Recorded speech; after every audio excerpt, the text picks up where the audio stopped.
to next session. I forget the specifics of what happened last session, but it's not massively important as of current. As it is still on the same day, the 1st of August, 56 AR.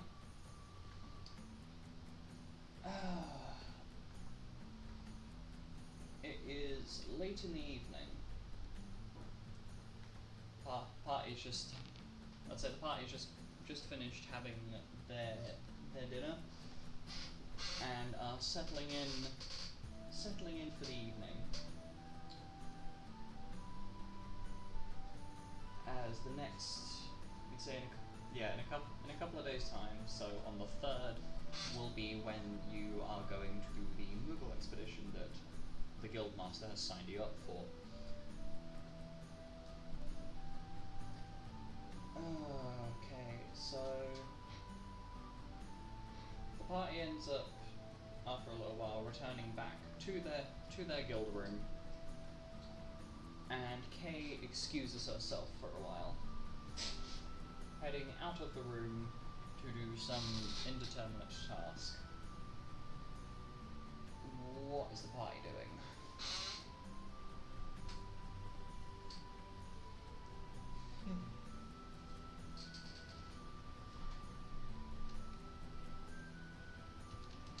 I was going to talk to Kay, but I guess she's doing an indeterminate task. I guess I'll just chill. Go to bed. Understandable. So, Mallow's going to sleep. Mira, are you doing anything? Not at this moment in time. And Penton? Does anyone actually know what I did on the airship yet, or is that still a thing? Probably not, no. Okay. The question is that something you want to share? I was going to tell Kay about it, but Kay has left the room. But Kay has left the room. So yes, not exactly at this moment in time do I have anything I wish to do, so... Okay. Well, after a little while of Kay being absent, we'll call it, you hear a voice bellowing down the hallway. And the only part that really comes through clear is "No!" going down the hallway. Shout. Oh yes, this is funny. Followed by some, like, the door's kind of the door to your room is kind of ever so slightly cracked open, so you only hear bits and pieces of it, but you hear that followed by "Get my herbs and spices," and then after a little while, Kay returns to the room, looking a little flustered. Oh. But not in the sense of embarrassed or oh my kind of flustered.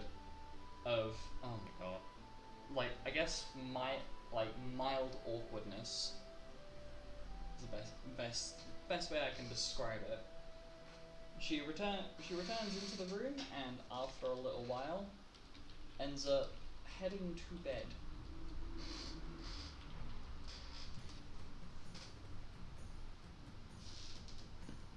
She's gone to bed, mate. She's Penton not too listening. late for that. But yeah, so she has gone to sleep.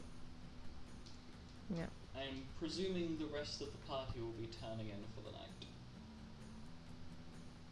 Yeah, sure. Yeah. Okay. So.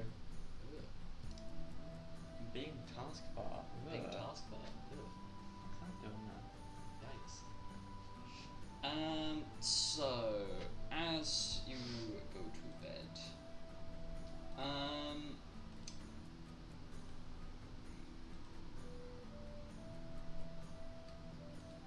Milo, what's your passive perception? I'm not sure if that's correct or not. 26. Okay, I do have the correct number.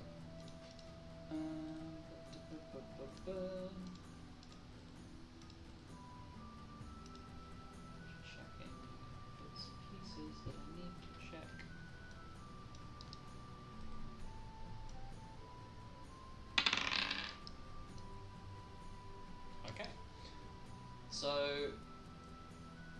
during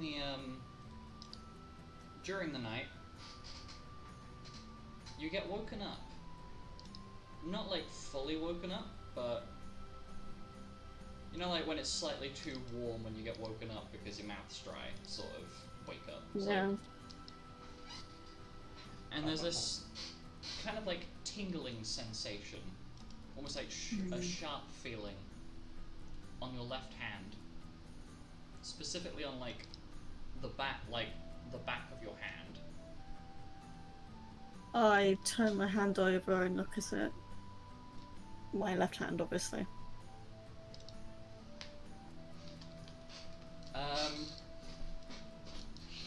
So as you turn your hand over to look at it, you notice that there is a just barely visible outlined silhouette by the side of the bed with something pointy in its hand that you've just moved your hand away from. And you can quite clearly see that where you've moved your hand away, their like free hand has been like very gently grasping your wrist, like the most dainty grasp. What about I am?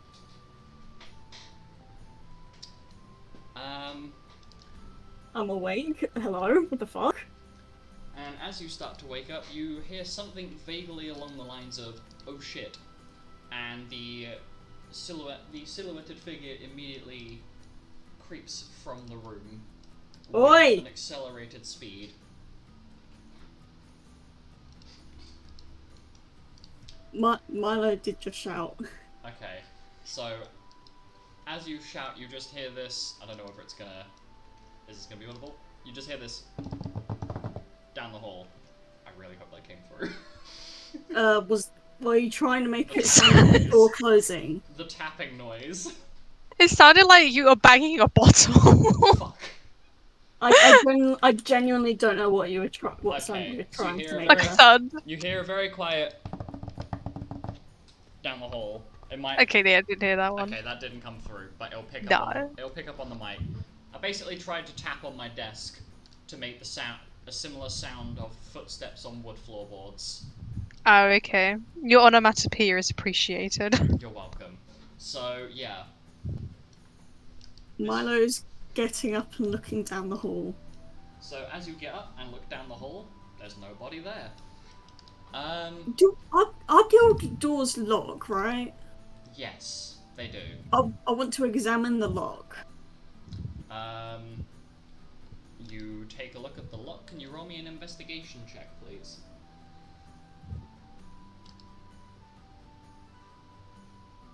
Okay, my dice don't like me today. That's a 9. That is a success. You can see the door has been opened via key. There is no visible damage to the actual lock itself. And if memory serves correctly, tieflings have like the ability, it's like black, white, and certain shades of red as part of their dark vision. If memory serves Bold of you correctly. to assume that I remember. I'm gonna say that I'm gonna agree with what I just brain celled. If memory serves correctly, is shades of red. So from what you can see in the dark, there is no visible damage to the actual keyhole on either side. So whoever it was that just went oh shit and fled down the hallway. Did either they has- sound familiar? Let me roll a percentile dice. Not enough for you to place who it might have been. But I know I recognise the voice as Yes. someone. You know the voice is someone.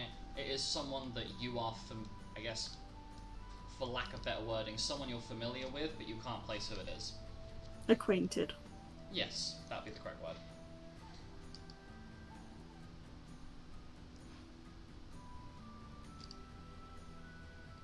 Did you say that there was any marking on my hand? Sorry.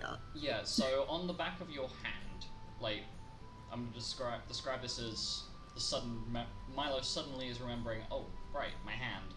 After trying to work out who this mysterious figure was. Looks at the back. You look at the back of your hand, Milo, and there is the smallest little scrape, just deep enough to draw a couple of tiny drops of blood, but not deep enough that it would cause you any like actual pain. I don't like the sound of that.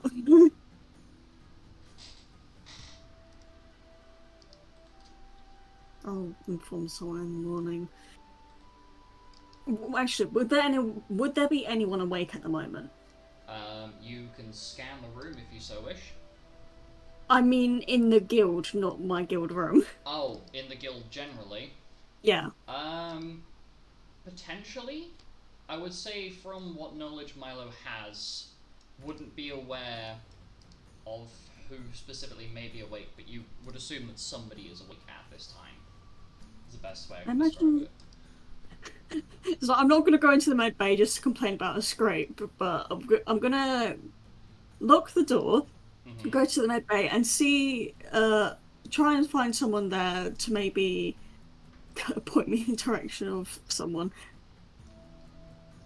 Okay, so you go down to, I guess, the med bay / infirmary, and oh shit, I don't actually have the relationship chart open, so I don't have my notes to hand.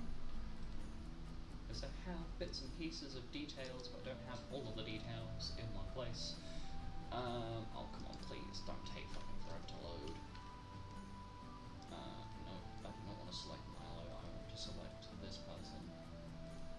So,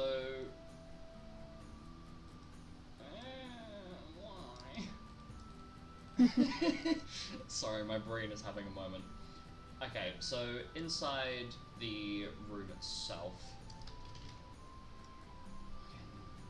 Why is everything scattered?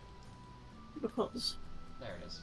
So inside the room, you find a what looks like a I can't brain cell. It's a slightly shorter, like holofox. You'd assume Arctic from the fur color, with antlers, who is currently half asleep, sitting there, just kind of vibing.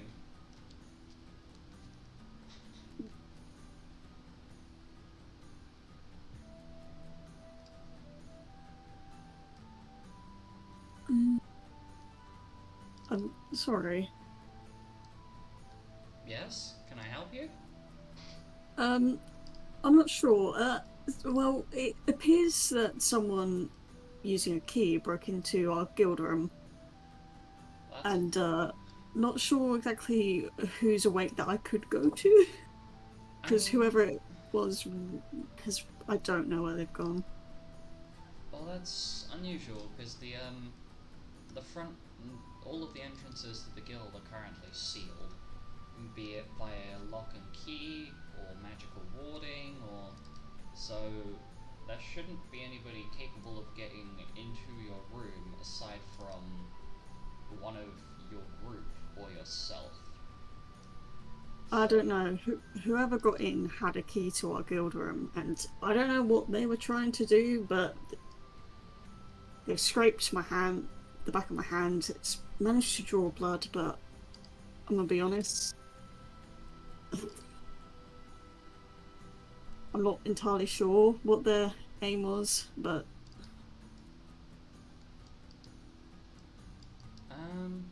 Well, I'm not really sure how to sort that. Did you check who was in your room before you left? Just in case somebody was out on walkabouts, or was sleepwalking, or something like that. I know that whoever was holding and did the thing to my hand, they went, oh shit, before running out of the room. Did I actually get a glimpse of anyone else in the guild room before I actually left? You did not scan the room before you left, so I cannot tell you who was and wasn't there. Okay.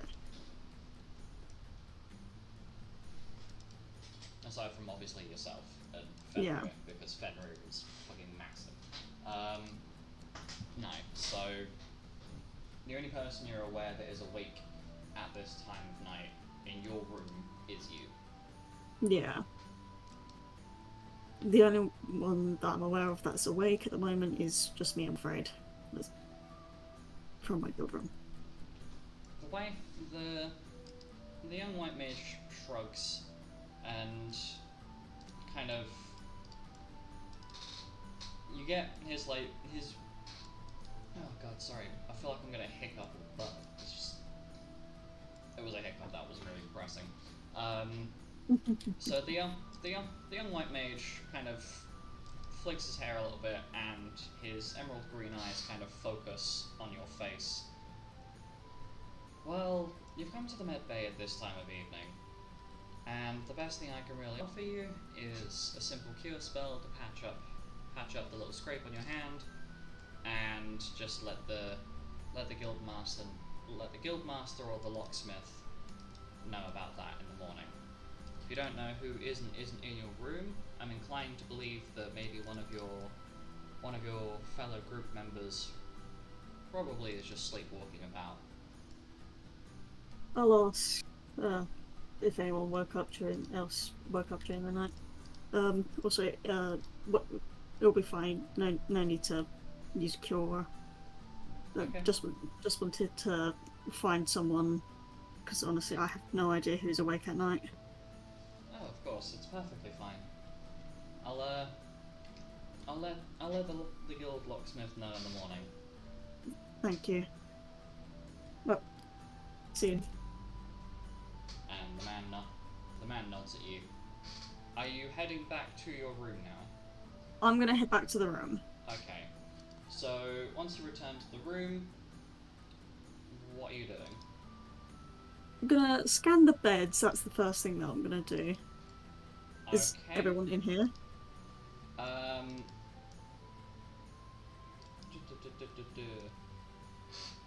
Oh, before that, Yep. obviously I locked the door as I went to the med bay. It's Yes. still locked when I got back, right?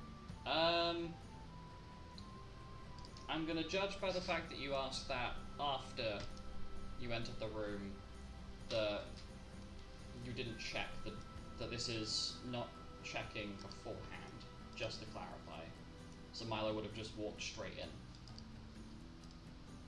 You're now confusing me, because if I locked the door beforehand, I would have to unlock it to get in. No? Okay, that's all I need to know. No, the door was not locked when you came in, as your brain kind of instinctually went to grab the handle and open the door. In your like kind of half awake, half asleep state, because the day's tiredness has definitely worn you. You've opened the door, you've walked in, you've closed the door, and then had the realization of, hang on a minute, I left that locked. So no, the door is not locked. Somebody has come back into the room since you left. Lock the door behind me, and then is there a chair? A chair? Yeah. Yes, there are a couple chairs in this room. I'm going to put the chair under the doorknob. Okay. Because I'm assuming it's a push door or pull from inside the room. Yes, it is from inside the room, it's a pull door. Okay.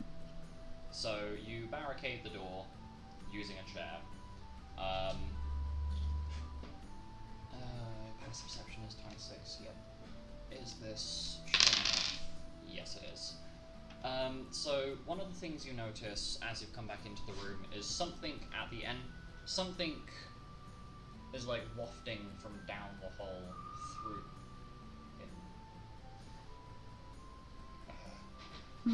Sorry, there's a noise from outside. So, you notice something smells really, really good from down the hallway that's kind of wafting into the room as you're barricading it. So somebody is up late at night, probably fixing themselves a snack or something. you'd assume probably the white mage who was in there earlier.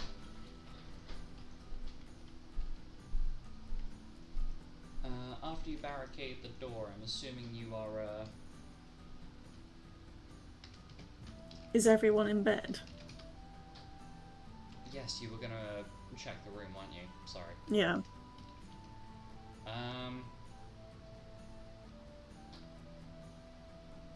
If it's a brief check over the room, passive perception. Yep, everybody's in their beds. Everything seems as it should be.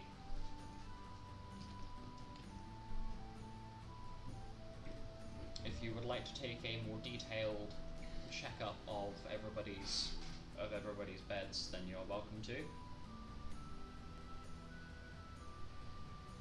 Yeah, why not? Marla's feeling a little bit paranoid at the moment.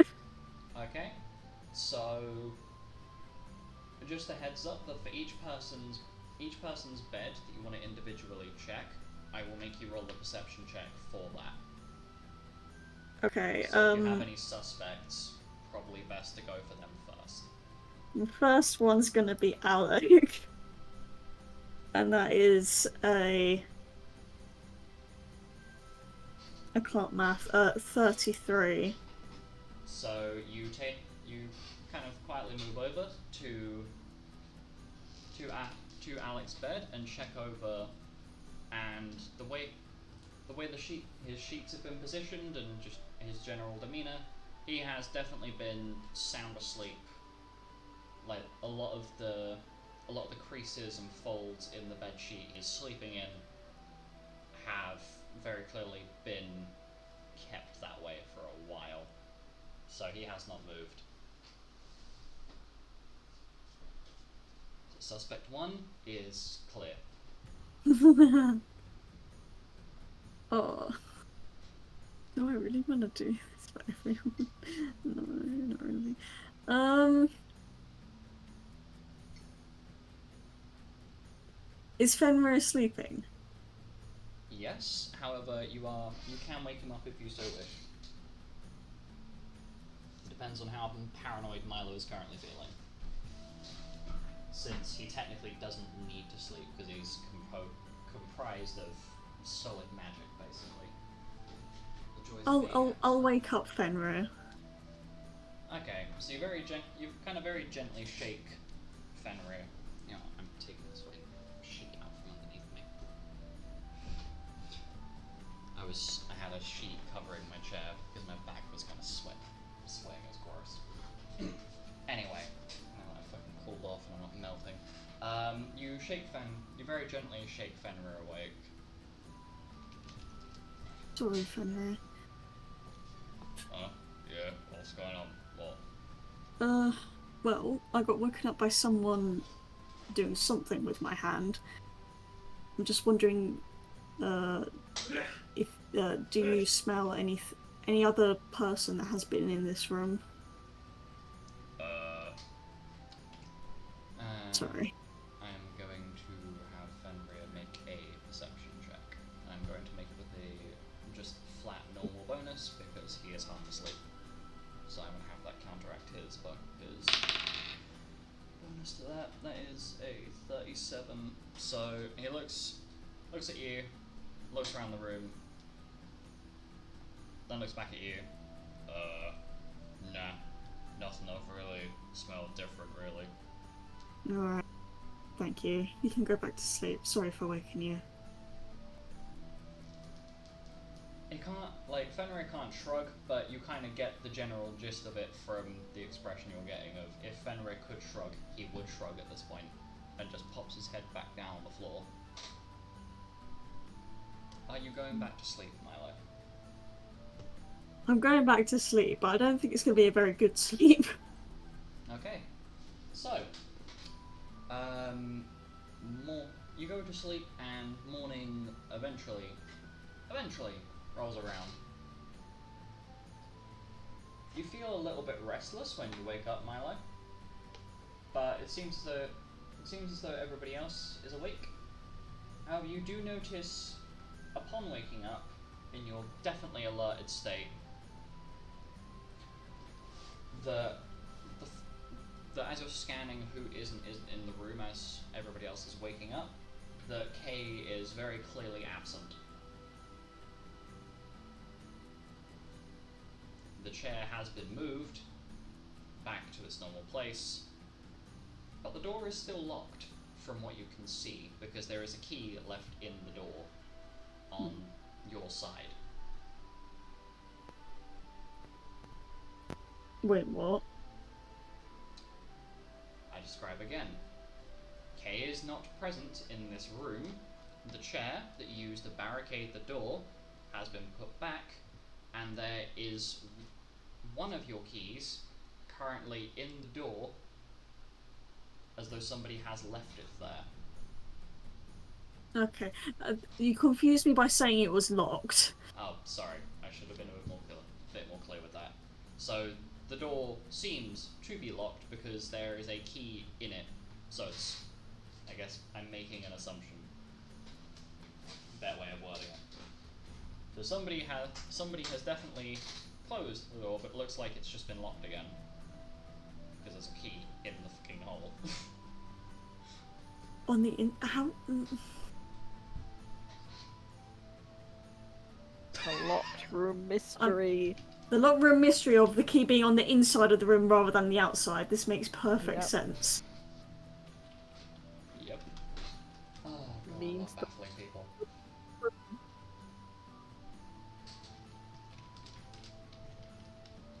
It was actually you, Milo. No.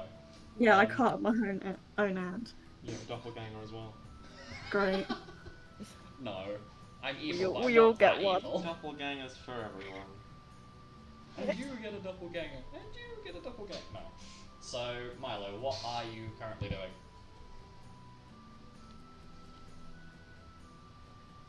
Being unhappy. I mean, understandably so. Grumpy and tired.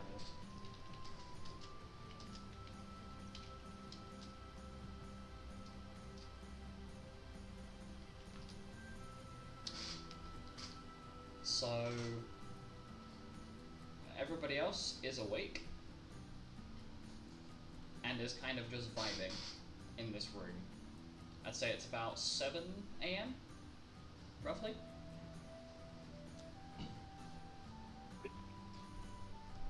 Milo, what are you doing aside from being displeased by the fact that this mystery person has not been found? Going to get breakfast. Okay. Are the rest of the party going to get breakfast? I will also go to get breakfast. Bricky time! Sure, breakfast. Okay, so everybody makes their way on down to the dining hall to get breakfast.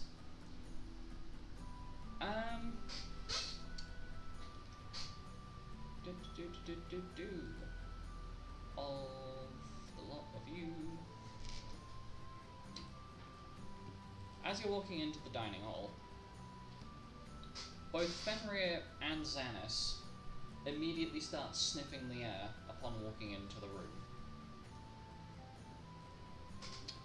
Thank you, fart. What's wrong, guys? Totally. I didn't. I know that. Farted! Sorry, I'm not sure if I'm actually here yet. I think You it's are just in my the lap. room. Okay. You are in the room. All lads. Fucking hell, okay. What's wrong, guys? Is there something wrong? Fenrir rolls a nat 20, so 40 total. Xanis rolls a 42. And both of them. I'm gonna say Fenrir turns to respond to you, Milo. Someone smells meaty. And Xanis looks mildly displeased by the smell. Yeah, something does not smell it smells good, but whatever it is does not smell right. I'm Perfect getting timing. I'm getting conflicted. Are you sure it wasn't just Maria? Because, yeah. That apple really went down the wrong way. Yeah, that was quite. I'm getting mixed signals. What did you say, Milo? Sorry. Okay, mixed signals. It smells good, but not right. Yeah, so if I were to further Oh, I elaborate, think- I'm gonna have Fenrir be the one to further elaborate, but I'm not doing the voice, so it's just a lot clearer. The smell is being described as something definitely savoury and meaty, but something about it doesn't smell quite right. It smells good. It's like one of those things of the food, or whatever it was that was made, smells good, but something doesn't smell quite right with it. Like, Let's that's the best way see. to describe it. Should we try and find it?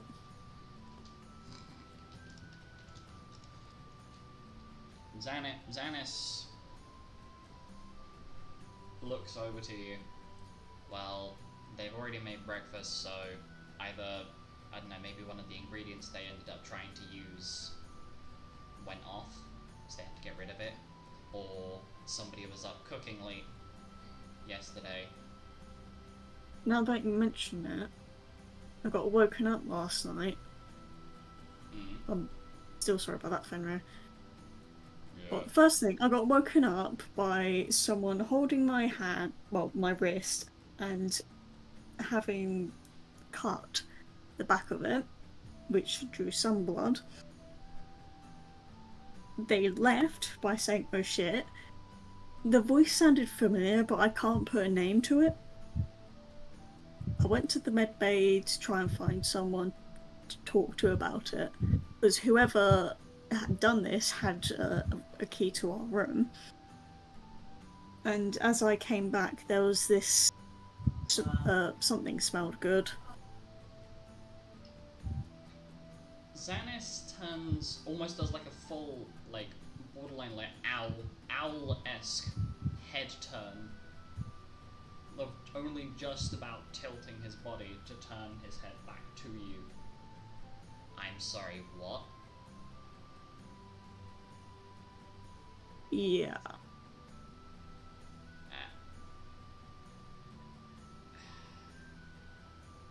And you chose to mention this now because we were all I chose to mention it to someone in a med bay because okay. You didn't mention that part, unless I'm I forgetting. did. Okay, well, I was more focused on the hash browns, okay?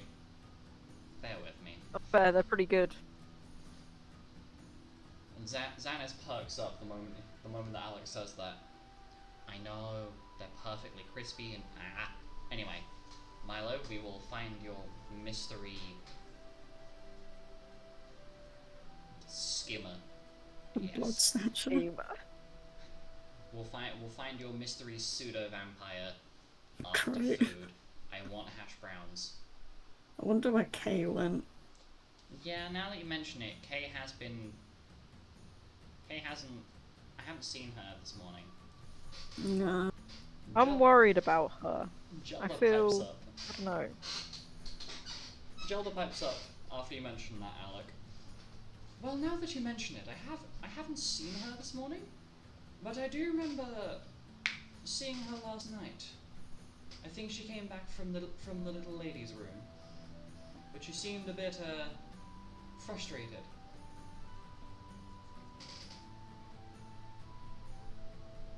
Perhaps we should go and find her after some breakfast. Sorry. Yeah. Maybe. Pardon me. Sorry.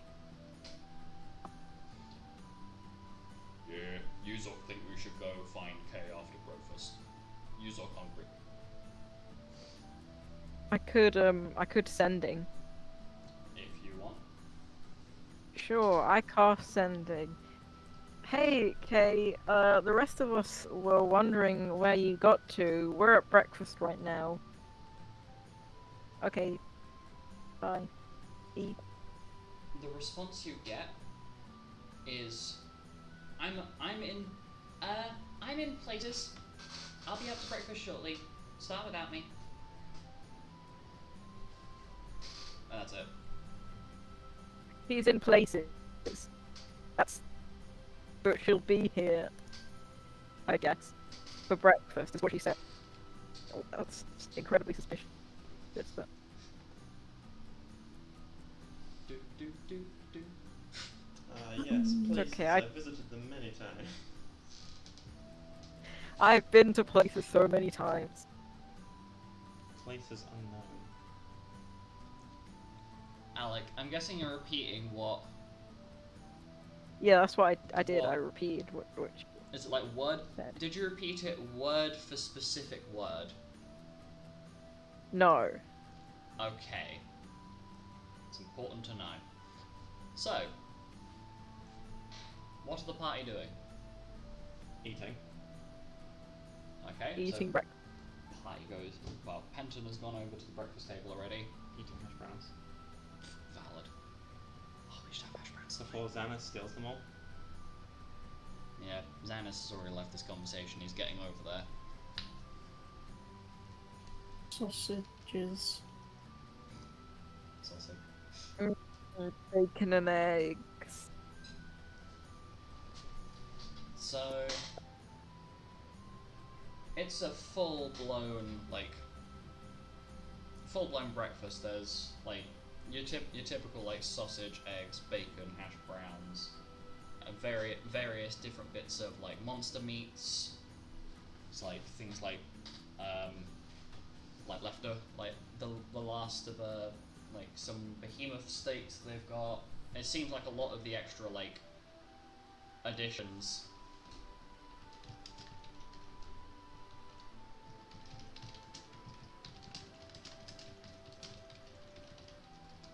And it does just kind of seem like they're trying to clear out the excess stocks of certain things that are going to go bad.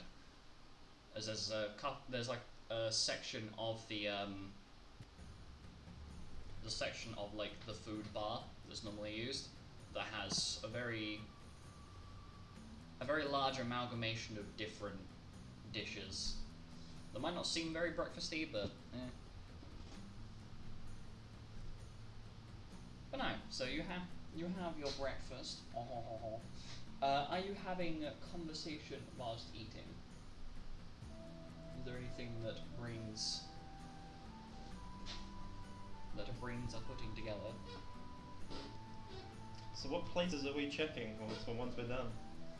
There's a lot of places. Hey. Oh, she said she'll be back for breakfast, so Yeah, she said that. Might not be. Okay, hold up. then I'll do another sending if she isn't.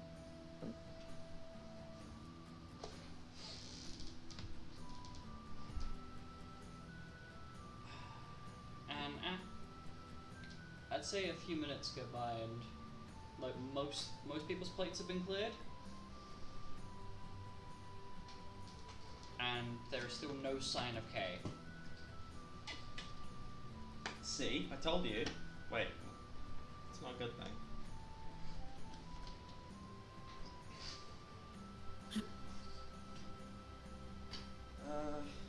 Fine, another one. Okay, I'll sending again. You get Okay, there. Sorry. Okay. Go for it. Sorry, my bad. I say, okay, everyone's kind of wondering where you are. We're almost finished with breakfast. Do you want me to save you some? The response you get is roughly the same of... I'm not going to do the voice for it, but she describes that she is... Yeah, I guess word for word. I'm still in the same place. I'll be up for breakfast shortly.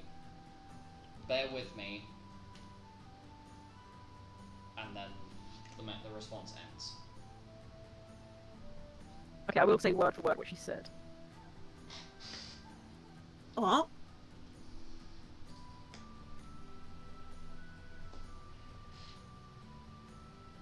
Does she mean that as in she's not up for it right now, but she'll be up for it later, or does she literally mean up as in the direction up? Looks like we're gonna be here later. We came down for breakfast.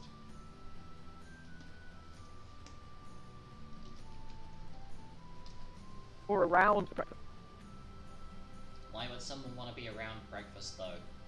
And Xanis, after finishing the sentence, proceeds to shove another hash brown in his mouth. It smells nice. It's nice to be around. You are very What? much enjoying being around breakfast right now, sir. Or okay, your point. I do love a good brekkie.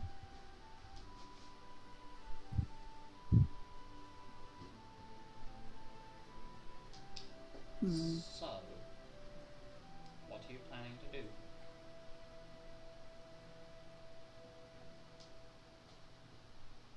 Well, what places are down from here?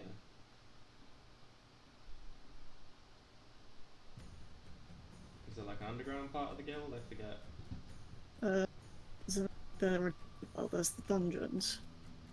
That you have been to? Wasn't there that Yeah, room? that was what That Cedric's room character behind. said. Okay.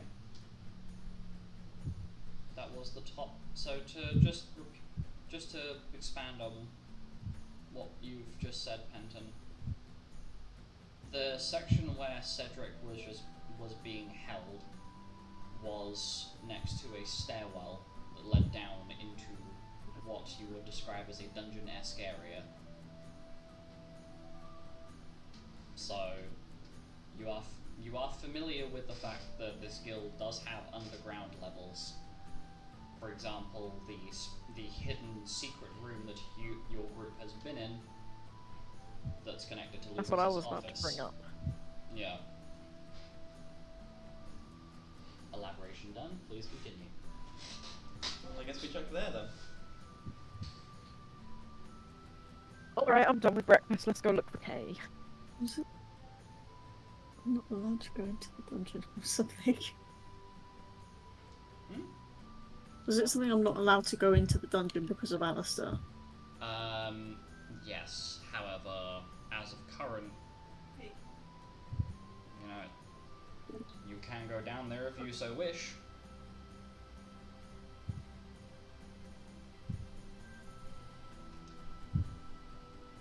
But it would be up to you.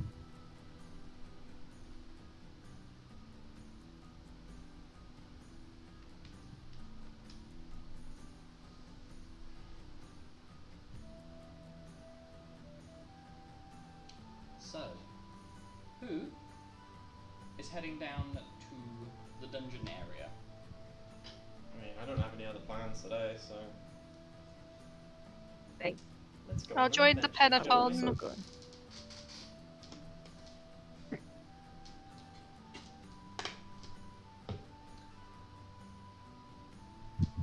Okay, so is that... I think last person to ask, Milo, are you going down there as well? Is everyone going? The only Seems like people that have yet to settle are Xanis, Uzok, and Gelda. I have not decided if they are going or not, but No, I don't Xanis and fucking the rest... know. Xanis, Alice, Mira, and Penton and Alec are heading down there. If you feel unsafe, you can stay here and guard the hash browns, if there are any left. And as you say that, Xanis looks mildly offended at you as he crunches down on another one. Oh no, I was staring at Xanis the whole time I said that. Oh, okay. What about that weird meaty smell? Where's it coming from? Well, If it's on the ground, then fuck. Gelda speaks up. Well, I could get well, me, Uzok, and maybe I could drag Xanis with. The three of us could go and ask whoever's working the kitchens to provide information. Okay then. So you coming or not? Looks like I am. We'll stay at the back, so then you'll be as safe as you can be. Let me rearrange tokens so I know who is where because ADHD brain go. Okay, so as a group, you end up heading down to where the guild dungeon is, typically used for holding members of the guild who have committed horrific atrocities, or members of anti-guild, dark guild, or bandit-esque persuasions that have attacked the guild at some point, or even people who have been basically assigned a bounty over their heads that are to be kept alive or captured for punishment. And as the five of you head down there, you find... One roll, please. that it's very dark. It's very hard to see. Are there any guards? Does not seem like there is any guards at the moment. Bruh. Suspicious. Can you see anything with dark vision? Yeah, you can see the figure We all of. have dark vision. I'd say this is for Penton specifically because his dark vision is the furthest. You see the outline of someone walking away towards the end of the hall, and what appears to be almost melding into the floor until you realise it's probably just stairs at the end of the hallway. The figure's going downstairs, or what I thought was a figure in stairs. Oh, okay. The figure looks like it is disappearing into the floor. It's going down the stairs. Excuse me, you there? And you hear the sound of footstep. Well, what I can only describe as the sound of. Hold on, I need to remember whether this is. You hear the sound. What sounds like boots with pretty chunky heels hitting stone. Moving closer or further away? Further away at a more accelerated pace. Well, whoever it is, they're running, so I'm gonna chase, I guess. Can we run? Alright. That is my question. Yep, let's run. Let me loose, guys. Let's go. Yep, we're running now. Okay. Please don't run away. I just ate. I don't want to be sick. Come on. You'll be fine. As you guys are moving down the hallway. Oh yeah, Alice is here. Sorry, I forget. That's not in a offensive manner. That's in a. I forget I have her sheet because my brain is so used to it. As you were starting to run down the hallway, you remember Alice exists. Fuck off. I forget because I don't use her sheet. But Alice has her sword drawn and is taking the lead, like kind of joining the front of it where her and Mira are kind of imagining her and Mira towards the front, Penton and Alec towards the middle, and Milo very, very cautiously with a lot of nerves and restraint is towards the back of. This does not feel right. A lot of side eyes and judgment. A lot of audible concern, I would imagine. I am A running. lot of sighs. I am decidedly not running. Understandable. Classic Milo behaviour. Milo staying towards the back and going, this doesn't feel right. Yeah. Mine is just sighing, like normal. No, Milo is probably terrified. Understandably so, but anyway, for those of you I mean, it's only normal after being told that apparently your brother's boyfriend wants to eat you because you have memories of him. Kinky. No. It's okay, we're Cannibals. here. No. We won't, No, Mira. we won't he let wants Alistair to kill eat me. Milo. We wants won't to- let Alistair No. eat you. Anyway, back onto what's happening. You get to the Yes. bottom of the stairs, and there is a single lit torch at the end of the hall. And I wanted to. I say singular. There are two of them against the end of the wall, in which a large stone wall, like covered in protective, what appears to be protective enchantments, runes, and all various different sealing spells of what, and some of them appear to be ritual-esque spells covering this single wall. And a very familiar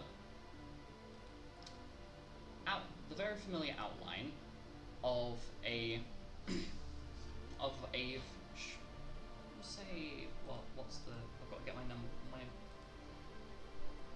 fucking the very familiar outline of a certain 5'2" lilac-y grey furred person standing at the end of the hall. Does everybody see this? Yes. And I would say that includes Milo, who is just about coming down the stairs as of this point. Trying to judge the distance between the four who are running and the one who isn't. Are they still running away, or? No. They're at the end of a hallway. Oh. So they can't. Hey, what's going on? You get no response. Why are you running away? You get no response. Why did you make me run? I've got a stomachache. Still no response. Indigestion. Are we sure it's K? Oh my god, Good could be question. the imposter.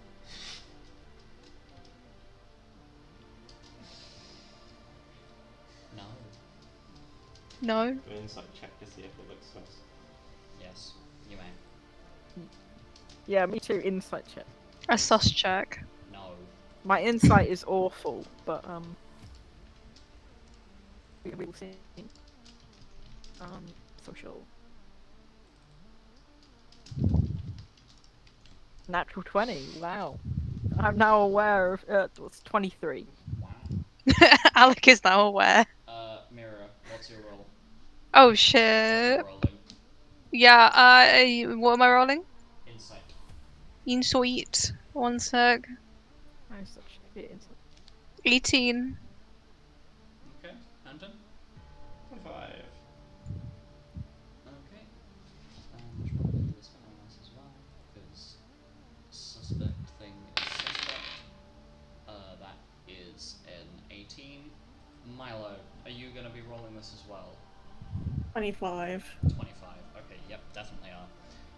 So this is definitely, you can all definitely agree this is the real K.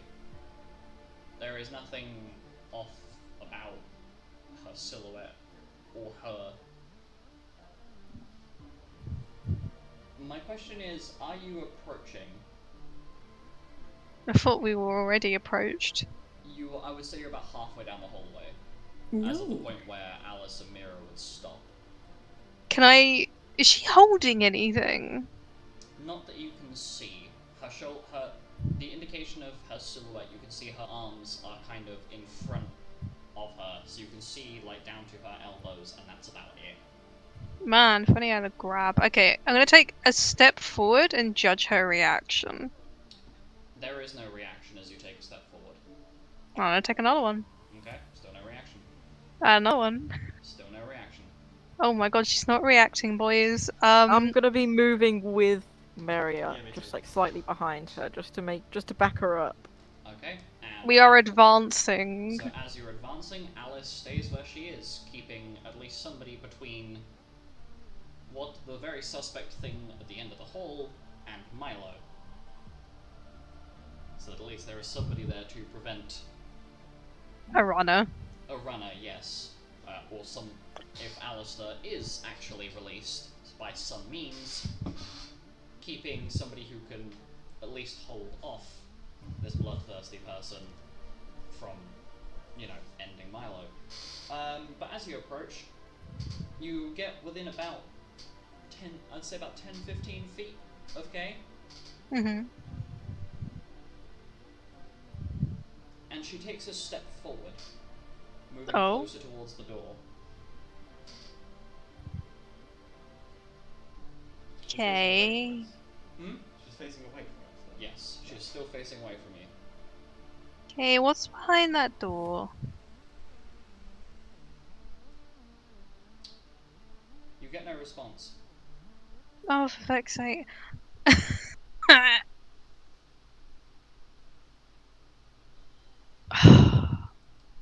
What if I ask in Is it Canyon? I never remember. Canyon. Canyon? Can I ask in Canyon? See if Yeah. that wakes her up. You ask the same thing again to no response. If Oh you my like, god. you can roll an Arcana check on that door. Yes! Yes. Yes, yes, yes. Oh my god, my rolls are poopy today. I'm gonna have to take my 10. I have a 29. plan for if this doesn't accomplish anything. Okay. You're 29. You take a moment to kind of judge the magical aura of this very heavily sealed door, and the magic coat, what I can describe as coating this door. You can tell it's a combination of different runic spells and sealing rituals. That you can very clearly identify as the guildmaster's magical aura paired with Kay's. Oh. And then and then the second layer underneath that is the magical aura of the secondary guildmaster, or Ziffy, and multiple other guild members. So this is a very tightly locked room, in essence. That particular door in front of you is so heavily locked that unless you are one of the people given access to it, you probably would not be able to. But Kay is on the same level as the guildmaster. One of the magical traces for this door is Kay, so for some Right. reason she has been given access to that room. Okay. Can Alec detect magic through the door? I don't know. Alec can detect magic, but I don't know if I it know can go you could detect magic, but can you detect magic through the door? But also, I want to try something. I'm gonna try and sending A, just to see if she can actually her. Yep. So I'm gonna sending K. It's like, K, is that you? And as you send that, she turns. The entirety of the front of her clothing is slathered in blood. Okay. And Not okay. she's slathered in blood that looks both fresh, some of which looks fresh, some of which looks aged. And various pieces of viscera have been splattered over her front that are in fact fresh.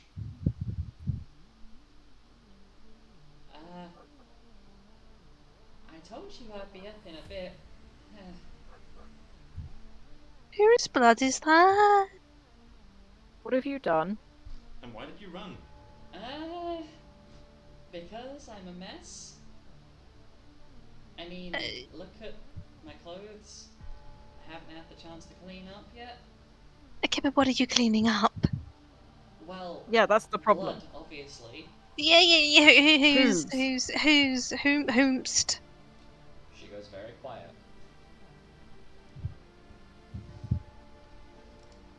You're K, gonna you have killed to someone down here. The Be moment honest you with me. say that, she flinches. You'll have to tell us sooner or later.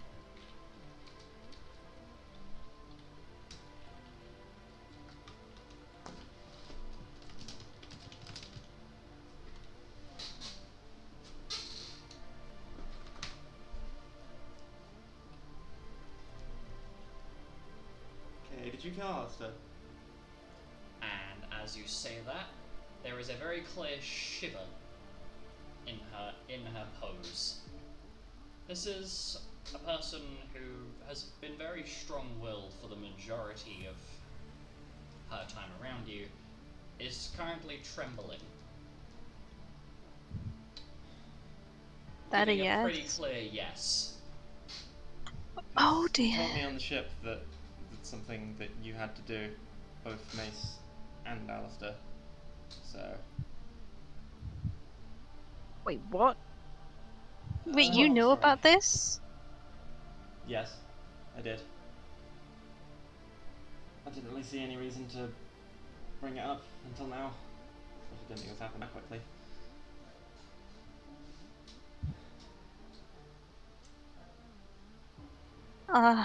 Okay, well, oh god, okay. We should just get you cleaned up and then we can talk about this. We can sort this out. Kay just very slowly shakes her head, and she looks directly at Milo down the other end of the hall, holding a direct eye contact.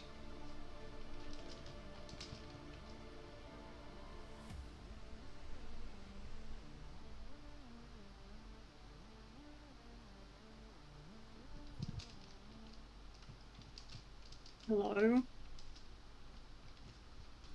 You can come down. It's fine.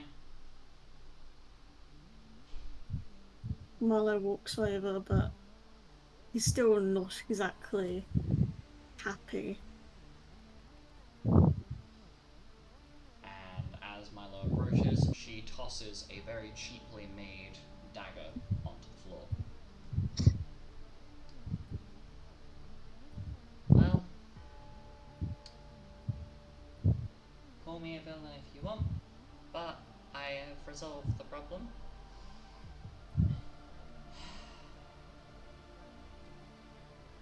And figured out something that ends the case in the best way possible. And she is only looking at Milo, holding direct eye contact with him. And Did you take... Sorry. Go for it. Sorry, no, you go, you go. I'd just like to the only part I was going to mention was specifying that she is only looking at Milo. She's stopped acknowledging that Alec and Mira are there and is not really acknowledging Penton visually, but her body language is kind of adjusted. Almost Did you take my blood? So, for God's sake. Sorry, my bad. She looks at you and very quiet. Seems to almost ponder to herself how she answers, and just nods.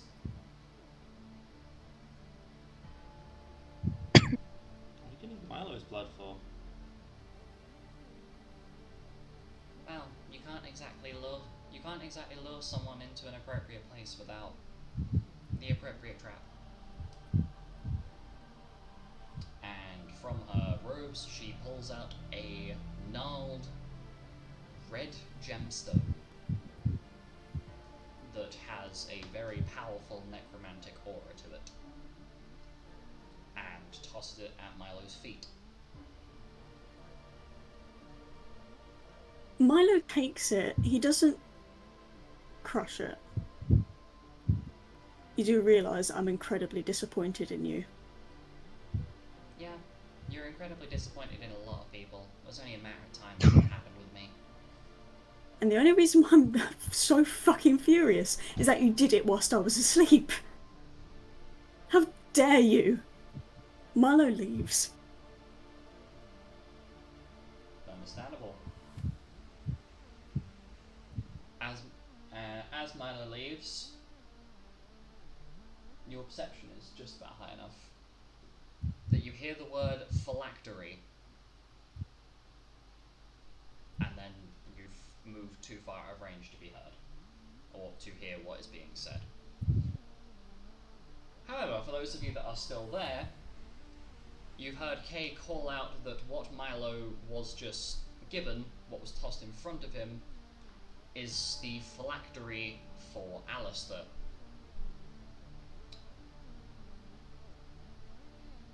That's the thingy that lets them a lich come back, isn't it? Oh, Wait, Alistair is a lich?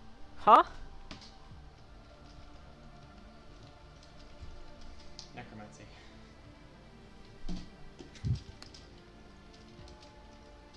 I feel like I've not been told a lot of things here, Kay.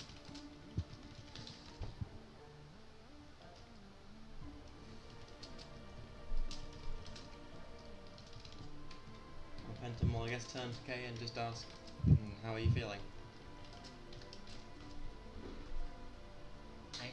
I personally can't respond to that without looking like a sociopath. But this, and she touches the stone door, and the runes on it vanish briefly. The stone door lowers and opens. But this, and out walks what is essentially a lich in smartly dressed clothing, with a pair of bone ears on the top of his skull. But this was the best solution. What the fuck? What is that? Well, that's not exactly a very nice way to greet me. Charming. Oh my god. To think you managed to court a man with that mouth. How respectful of you.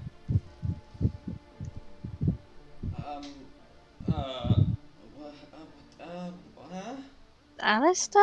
He's Well, of course, who else would it be? Honestly. I have no fucking clue what's going on. I mean, last time I saw you, you weren't a skeleton, so. And last time All I this saw rude. you looked far less world weary. Why are you being you so actually- mean? And why do you think?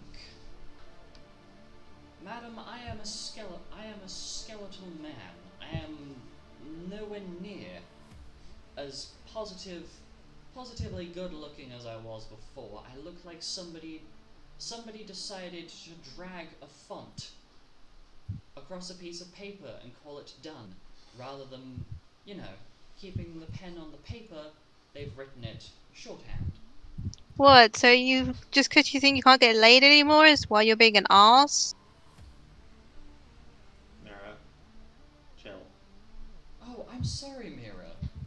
I forget. You have your mother's tongue and your father's wits. Excuse me. And he barges straight past you and walks out. It depends who turns Kate. Is that safe? Yep. He couldn't care less. He doesn't If want you to want nom the nom nom short- anymore. If you want a short version, I killed him pretty much the day we got back. Figured out how long it'd take to come back. Got Shalnar's help last night to basically feed him to himself. Ew! Oh! That's Self-cannibalism. It was that, or Milo's potential demise, or we just killed him outright. I'm not proud of what I've done either. That explains the meaty smell. And she looks genuinely Oh, it's shaken from what Alistair she's meat. done. Wait a minute. Boy. okay. We should get you cleaned up soon.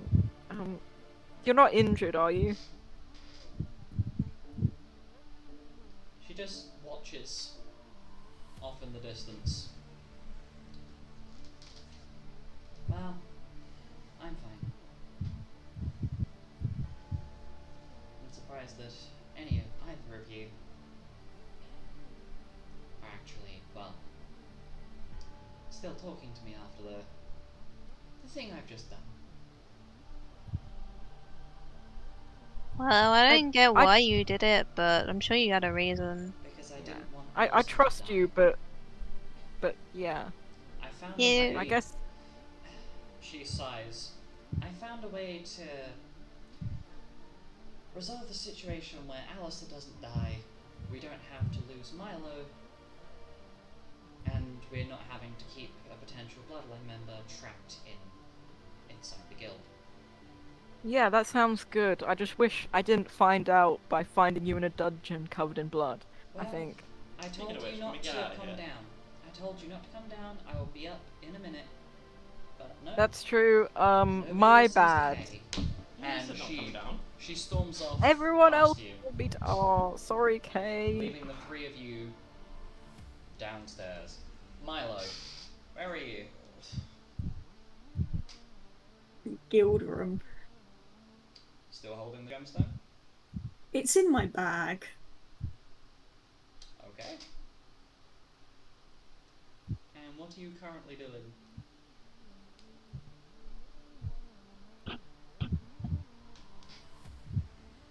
aggressively sorting through my bag. Aggressively. Understandable. So during this time, Gelda, Xanis, and Yuzok, obviously Fenrir, return back to the room to find you aggressively sorting through your bag. And Xanis speaks up. You do not look happy. No, I'm definitely not happy. Do you want to say why, or would you like me to leave you with Gelda and let me and Yuzok just go do something else? Well, I can tell you that Kay was the one that took the blood from me. Okay. She's in the dungeon at the moment. Don't know if she's still there. She's absolutely covered in blood. And, well, she gave me this. Do I actually know what it is?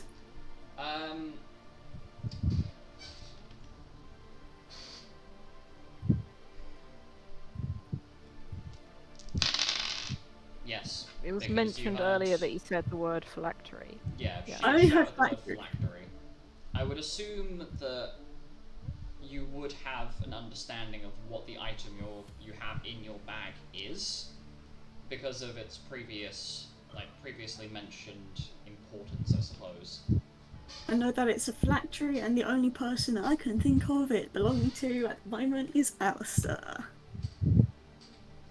Because that's the only which I know, and, well, I say no. The only person that I could possibly know. Xanis frowns. So, I'm still trying to work out why you're angry. I don't particularly care what she did with Alistair. It's more of the fact that she went behind my back during my sleep in a place where I'm supposed to be safe, take blood from me. Xanis. He still seems a little bit baffled, but scratched the Well, back of his head. she can't trust me enough to ask me to do something for her. So she goes behind my back to do it instead. I mean, I'm not going to support what she's done, but would you realistically give her your blood if she told you what she had done? She explained it, there might have been a better chance, and maybe we could have at least remained friendly.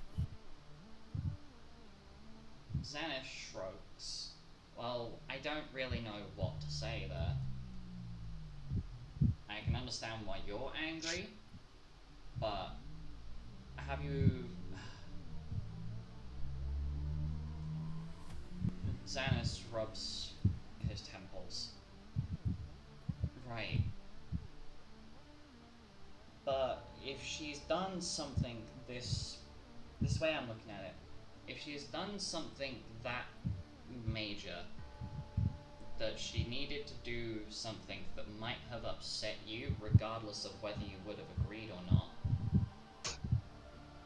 if it's that big of a thing that she can't risk it not going the way she wants that situation to, have you asked her what the actual thing she was trying to sort out was? Because this seems You like want me to go back down there? Yes. Because No. this needs sorting out. Xanis, not right now.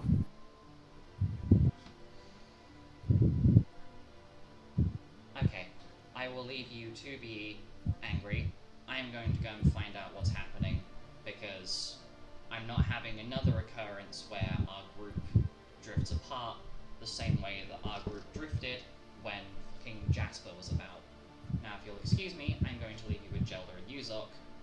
I'm going to go find out what's happening, and I'm going to get to the bottom of this. And Xanis storms out of the room, looking frustrated, leaving Gelda and Yuzok in the room with you. Yuzok looks completely lost for words. Fenrir is kind of looking down the hallway at the disappearing form of Xanis, and Gelda is holding a very noticeable and steady distance between himself, the door, and Milo.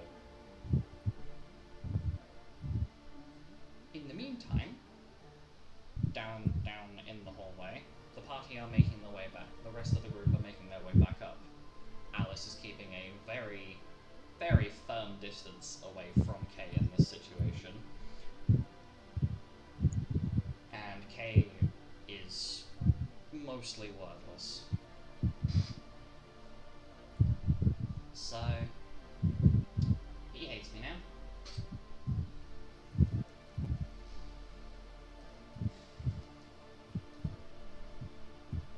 I mean, you took blood from him while he was asleep without asking.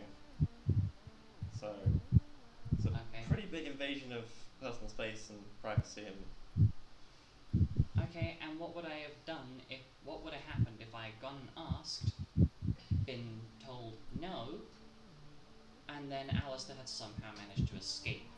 Because when I went in there to sort him out and basically end him, he had dug a hole just shy of breaking through the stone that was supposed to seal him in. Is he not magically sealed? Yes, it is. But unfortunately, there's this lovely little thing that the helms have that allows them to cause anything to decay at such an extreme rate that if it were to be used on a person, they would age 50 years in the span of about 10 seconds. Oh my god. Yeah.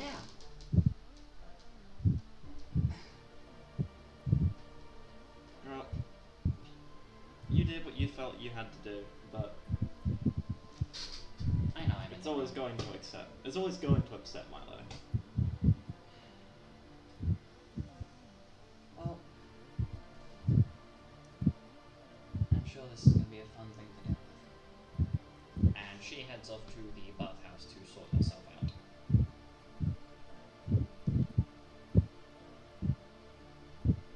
Mirror, Alec, and Penton, what are you doing? So yeah, I know about that the whole time. I was not expecting it to turn up that quickly. Just to clarify, you just knew that she had to do something with Alistair, but you didn't know what. I knew that it was basically her bloodline, her destiny, whatever, you know. We all have something fucking happens to us, so I can't remember exactly, but I knew that that involved having to be the one to take out Mace, and unfortunately take out Alistair. I just didn't think it would happen quite this quickly.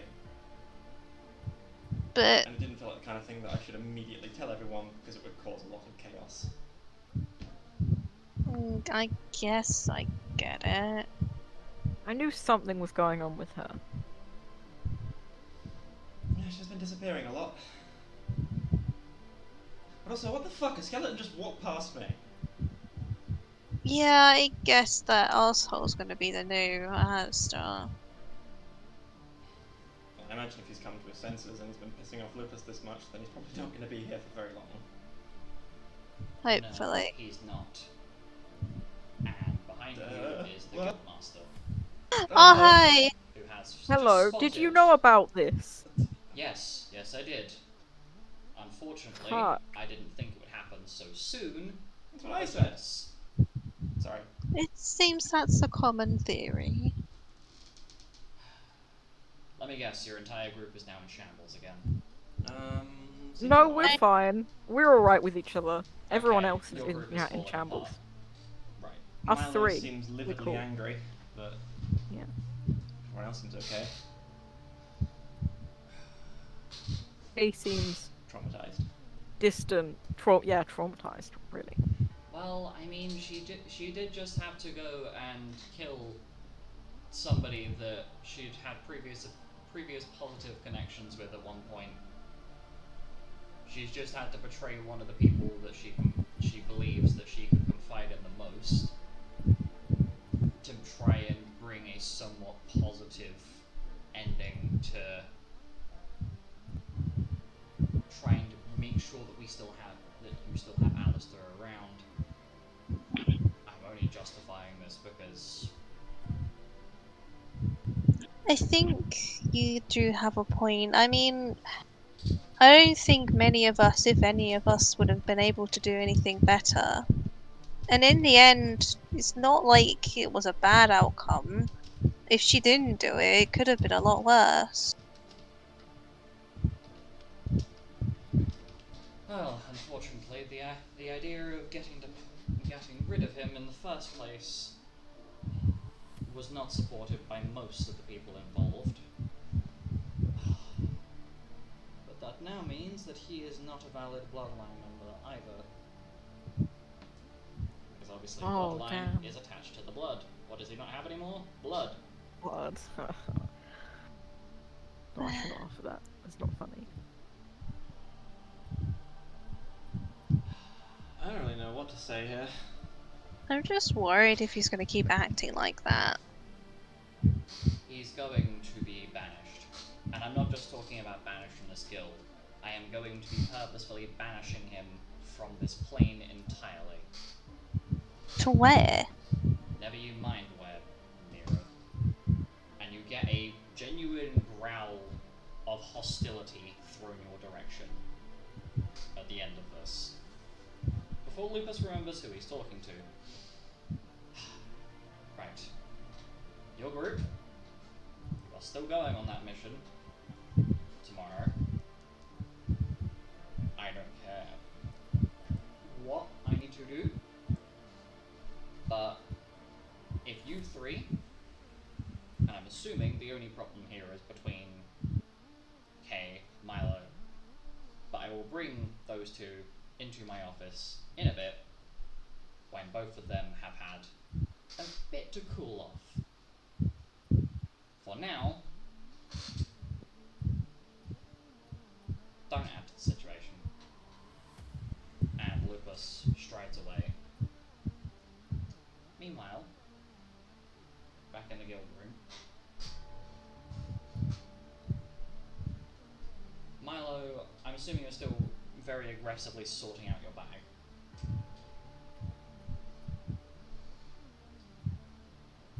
Milo's done sorting out his bag. He's currently adventuring off to the library. Okay. What are you going to be looking for in the library? I've got 3 things that I'll be looking for. The first thing is any information regarding the sacred one and the profaned one. The second thing about silver dragons. And then the third thing being about how does one hit a ghost in the material plane without having disadvantage? Okay.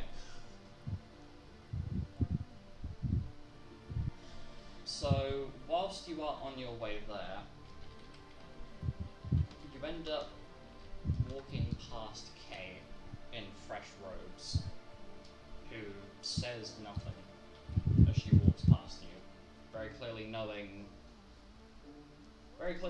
that now is not the time, but gives a cursory side glance just to see what state you're in before. It doesn't look at K8 at all. No, I wouldn't imagine that. Wouldn't imagine he would.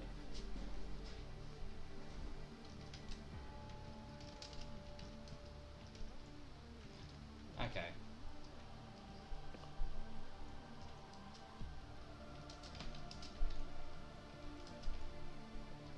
Right, so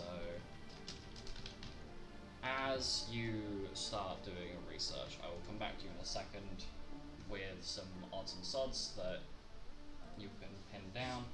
In the meantime, I'm assuming the rest of the group has returned to the room. Yay, nay, Yeah. Yee.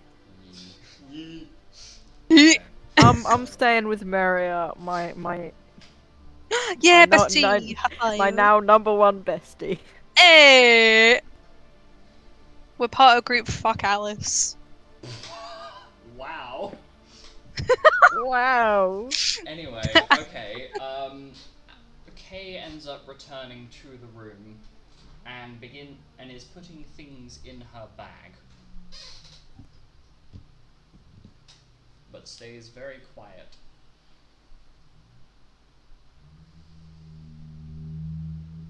Did you have breakfast in the end? She looks over at Penton What do you think the answer's gonna be? Probably not. Do you want me to go get you something? Nope. I would like you to pass me my extra set of normal clothing over there, please. Sure. Penton will do so.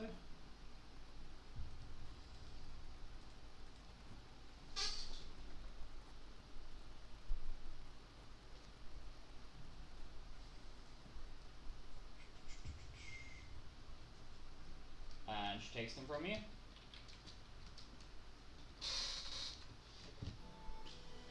And basically pins her bag.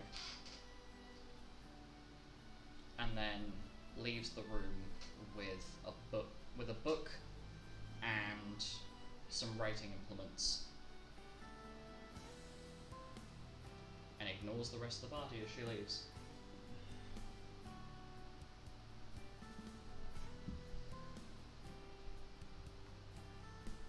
Well, this is just lovely, isn't it? Yep. And Papa Wolf has to work out how the fuck to justify to Rem that our group is still stable enough to work. Yeah. Pretty sure. For the third time. Oh my god. I wish these things could stop happening. Well, it seems like a case of we've got to work out what we can do. Like, obviously with the situation with Alice has been and gone, and we're patching up from that as best as we can. But we've got to try and either explain to Kay why her trying to take the initiative on dealing with Alistair is such a bad thing, or try and justify to Milo why Kay what she did. And I don't see how we can do one or the other without very heavily offending or upsetting the other. We need some kind of like mediator. Who? It can't be me because I don't Milo know. doesn't like me, and Kay, Well, I guess. I the can't whole reach. point Doesn't- of a mediator is for them to be independent. I don't know if the guild has someone that, you know, listens. I mean, we Well, have a therapist. We have Gore. We Gore have a could therapist. work.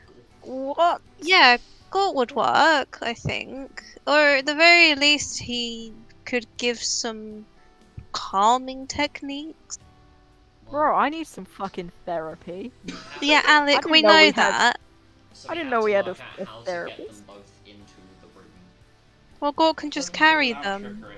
without forcing them. Okay, yeah, good point. I mean, first we should actually speak to Gort to see if he'd be willing to do this.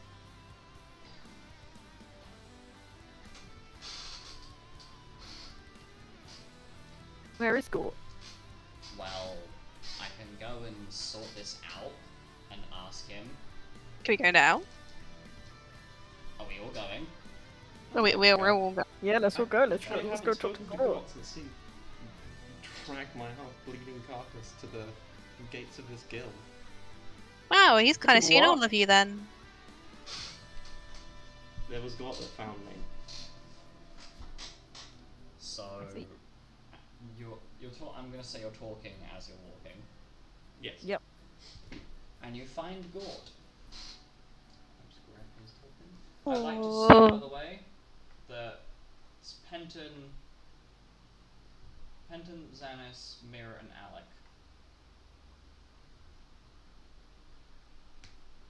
Let me just grab Gort's token.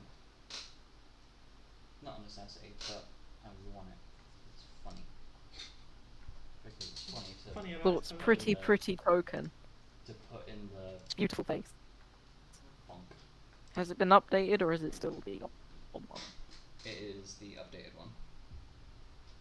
Excellent. Good. Mood.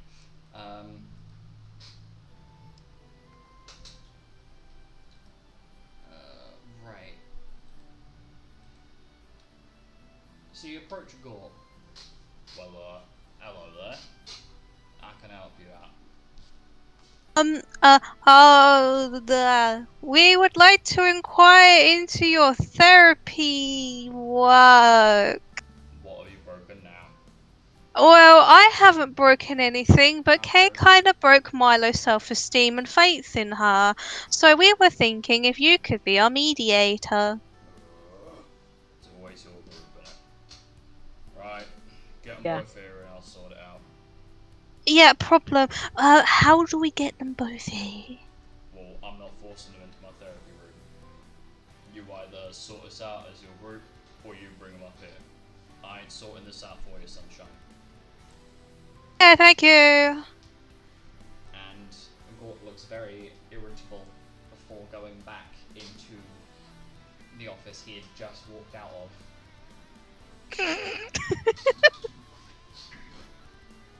So, meanwhile, Say hello.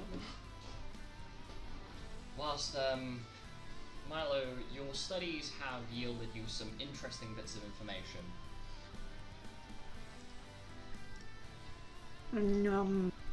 Brooke. I will probably put this information in the chat later, but Okay.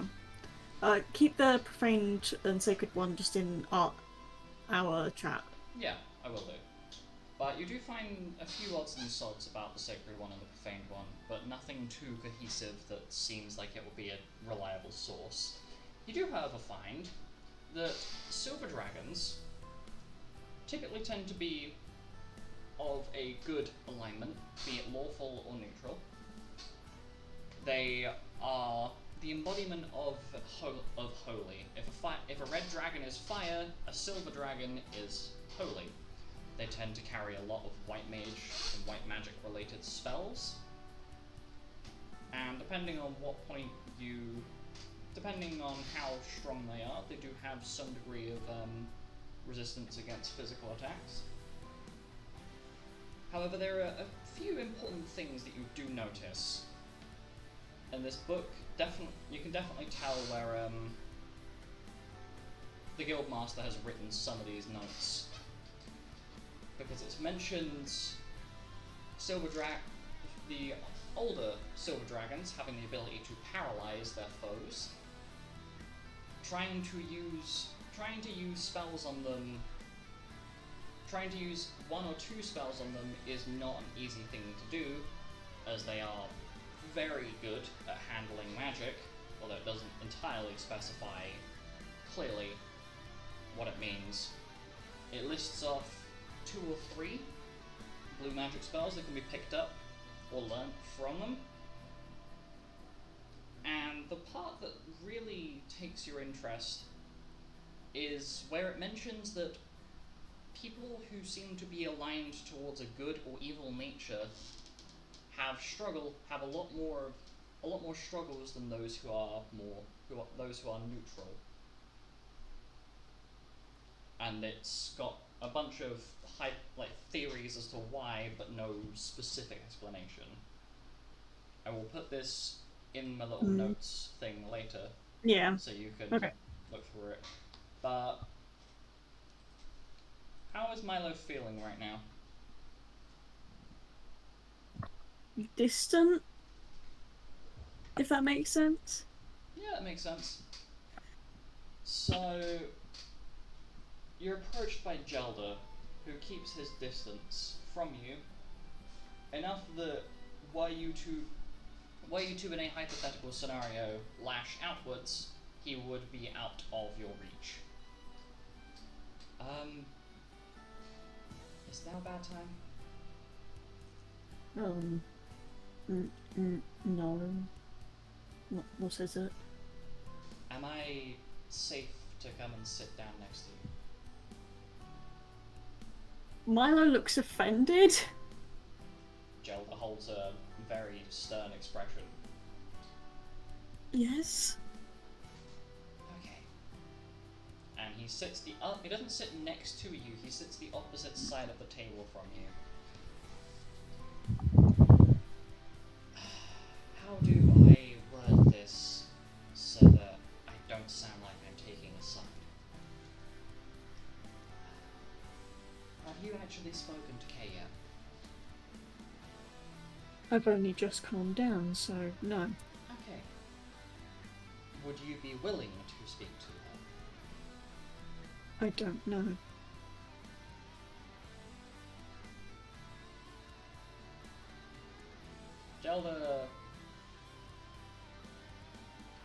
Gelda's fate expression kind of scrunches up a bit.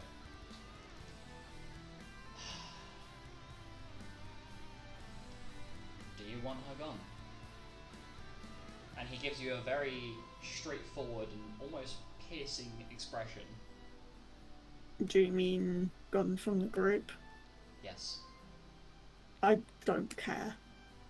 But you do, because you're upset. I can very clearly see you are upset. She can stay in the group. It doesn't mean I have to like her. I don't like Alec, and yet I still work with him.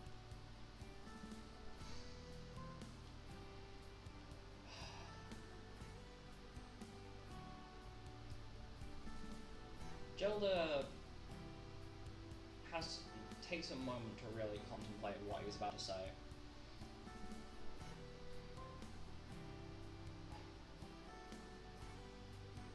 If I were to say to you as nicely as I can, without affecting us, you have a very strong distance from the people that you very much don't like. And I don't mean this as a dig at you. I am purely saying that this disliking between yourself and be it Alec or be it Alice, you're so distant from them.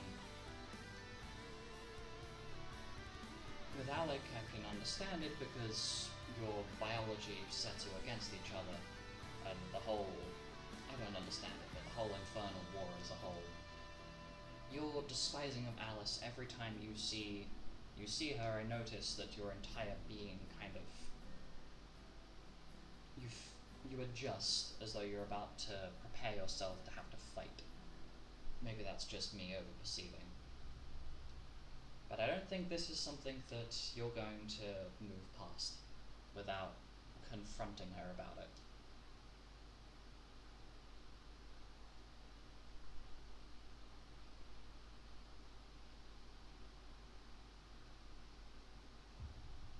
Because from what I'm looking at, she overstepped a big boundary and took something from you she shouldn't have. But also, I haven't asked her yet. I don't really want to get involved with this. It seems like this entire situation is... Don't.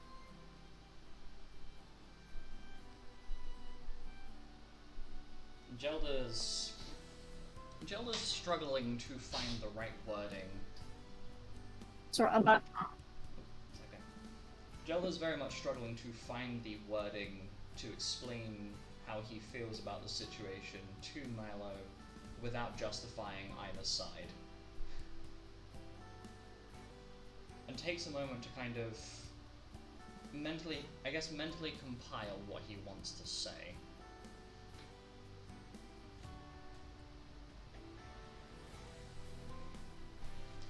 Before coming out with something that's probably going to be quite unexpected, as he looks directly at Milo and kind of tries to half force eye contact without making physical contact with Milo.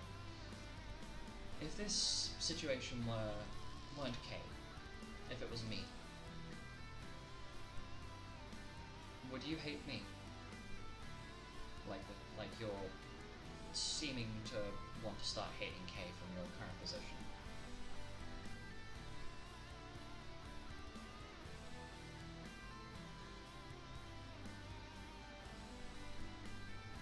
And Gelda has a very sullen expression on his face as he says that.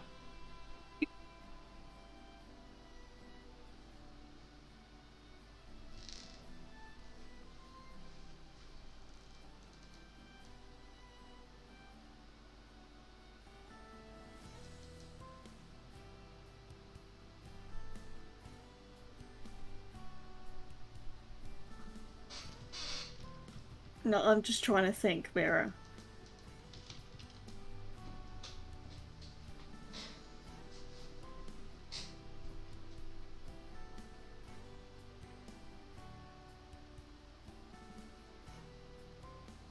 Gelda's kind of analyzing Milo's face. That can kind of see Milo trying to process a response. Gelda takes a deep breath in and exhales. Okay, let me put it this way.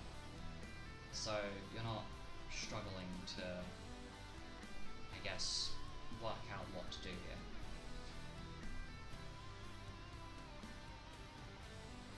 Maybe not for her sake, not for my sake, but I think you should talk to her and go and speak with her to understand why she did it, because at the very least then you have the context so you can make your own opinion. And that's as much as I want to get involved with this, because it's not a pleasant environment to be in of conflict. It was bad enough when I almost died because of Alice. I don't want to see a similar situation come out of you and Kate fighting. The two smartest and most, I guess, wisest people within our group clashing heads is going to do something to the stability of the group. You don't have to like her. You don't even have to like me after you've gone and spoken to her, because I've pushed you to do it. Just get the context of why she did or felt the need to do what she did, and then you can form your opinion of her after. And if you don't want to be around me after that, because I pushed for it, I understand. But I don't like seeing people fight. I saw enough things burn when me and my mother were running from our home in Mithras. Not again. Gelda stands and walks down the aisle of the bookshelves, leaving Milo with a lot of, I guess, a lot. I can't describe it, but just leaves a lot. Fucking mirror. God damn it. Okay,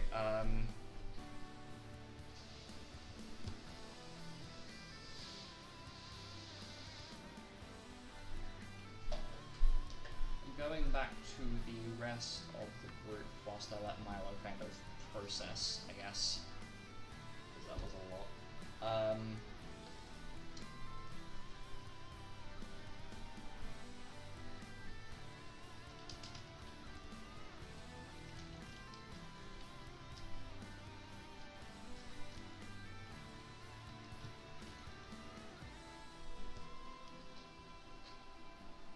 What are the rest of the group currently doing? Well, we're trying to get the gang back together. Yeah, Gelda, I would say for some background context, you've seen Gelda who's mentioned that he wants to go and speak to Milo on his own. He's even left Fenrir in the room. Okay. Can we go look for the little gal, the little lass? Yes, you may. Aw. We're looking for what? Miss Kay Lavanda! Okay, we're looking for Kay. Cool. So we're looking for Liligas. A little gal, little lass. That's her weekend name. Anyway, are you going to go and look for her? Yes. Okay.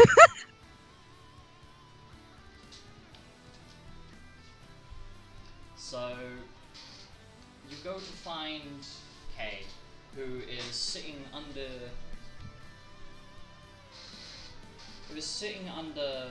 a tree. It's this big old like weeping willow that leans over leans over a waterfront.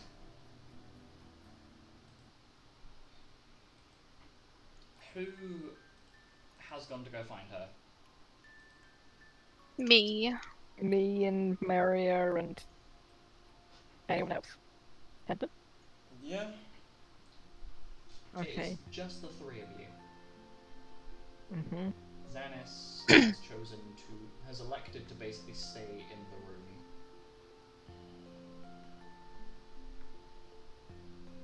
The three of you approach Kay, who is sitting under this tree writing.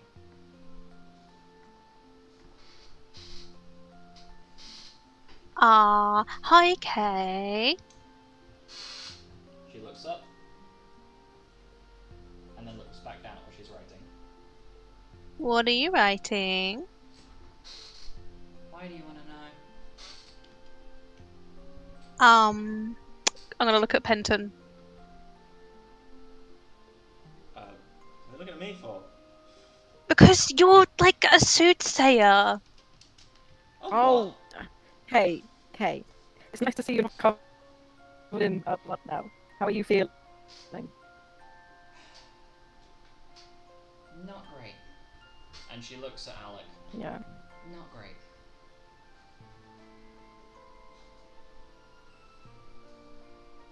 We need to get you and Milo to make things better. At some point, not now or today. What? Go and talk to the person who has held a massive hatred towards people who have upset him, like the way that he treated Jasper before he died, of not wanting to go near him with a 10-foot pole, the way that he's reacted to Alice, and then the way that he's now reacting to me. Yeah, but if you go to this mediation, then that's something you can bring up with Gord, and perhaps Milo will learn to stop being so prejudiced. But you're blaming one of us or the other. We're not. We just want to understand what both of you go. Kay stands up and holds a finger up as though she's going to put it on your lips to shush you. The fact that you've just called Milo prejudice towards me is showing you how you are taking a side, Mira. Do not mediate to me when you have an opinion here. I will wait for him to come and speak to me. If he doesn't want to talk to me before we go on that mission tomorrow, then that's fine.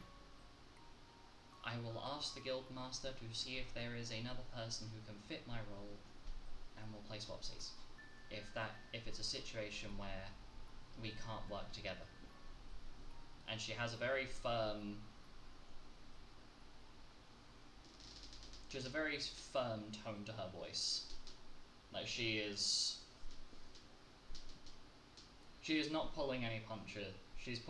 Not pulling any crap. And for a brief moment, you can kind of see the resemblance of Cassandra in her, I guess, personality. Sounds like you've got things figured out then. Well, if you ever need someone to talk to about all this, I'll be there, okay? Oh, You don't have to go through these things. I'm writing it down in here with a justification as to what I did. I don't feel good about having to kill someone.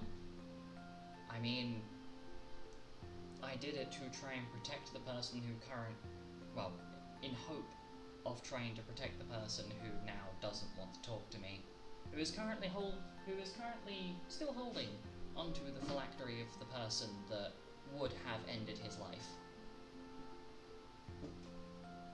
I am the villain for trying to do what I thought was right, but what I did was not exactly called for. But it was either get it out of the way or potentially lose Milo. And considering we lost Carl, I'd prefer not to lose both of them. I didn't exactly move past losing Carl very well. God knows Alistair hasn't, because of the way that he's been acting. I'm surprised the Guildmaster hasn't run him through yet. I guess that says a lot about the Guildmaster's willpower, or just says a lot about the amount of effort that's being put in to try and keep a group as unstable as ours together with whatever means necessary. To be honest, Kay seems not Kay. Sorry, Milo seems to dislike most people. So I think we'll probably be fine. Kay frowns at you. Have you never thought about the fact there's a reason for that? His brother died because of somebody aligned against the guild in the middle of the first battle, major battle that we thought we were ready for. The first battle that you turned up for, as I guess at that point a temporary filler for someone who got snapped in half on our way here. I know why Milo's like this. I'm not blaming him. Things have been tough. I'm just saying how it is. Well, there's a reason behind it. I'm surprised that the rest of you are so willing to look past the fact that I literally killed someone that you were okay with. I put a wooden stake through his chest and had to manually cleave every single thing off so that I could resolve that situation. What I did was basically on par with the person that kidnapped me and Xanis, and you're willing to look past that. I'm not, because I am currently in the middle of writing out how and what I did, and I'm going to go and be cleansed, we'll put it that way. But because you did that, someone who would be dead is alive. And the person who would have died despises me. I saw the fact he didn't even so much as look at me when I walked past him earlier. He's extremely angry with you, but that doesn't mean he despises you. Kay raises an eyebrow and gives Penton a very condescending expression, as though what he has just said is the stupidest thing that has ever come out of anybody's mouth ever. No, I mean Penton's got a point. Look, he's probably going to be really angry for a few days, but eventually. We have a mission tomorrow. Yeah, I'm sure. Well, as long as we can get him to be all right to work with you, that should be fine.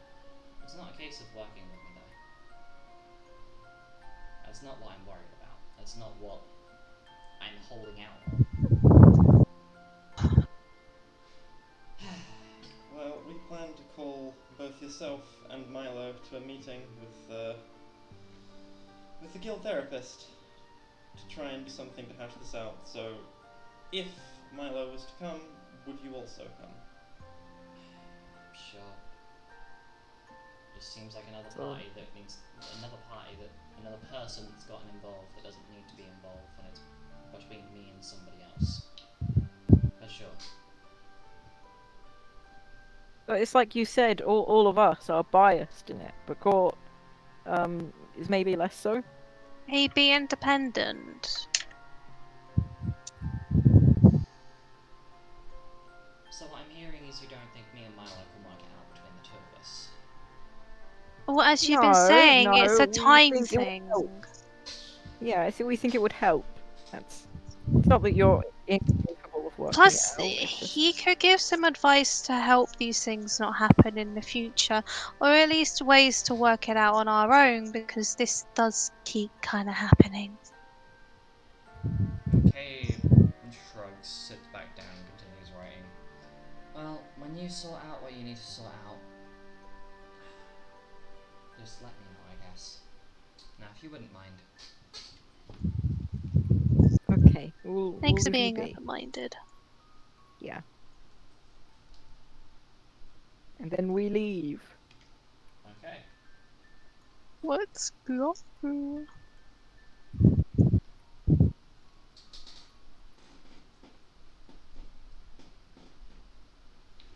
So, right.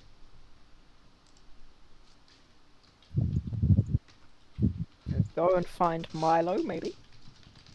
Milo is still.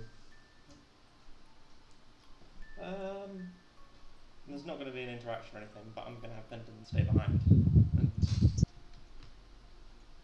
just stay with her.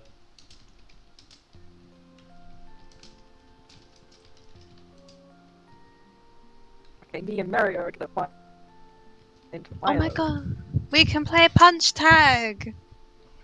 Not the timing for that. No. Yeah, I know. Not the appropriate scenery either. So, Milo, like you don't know where Milo is at the moment. Probably the best to give Milo some breathing room. Okay.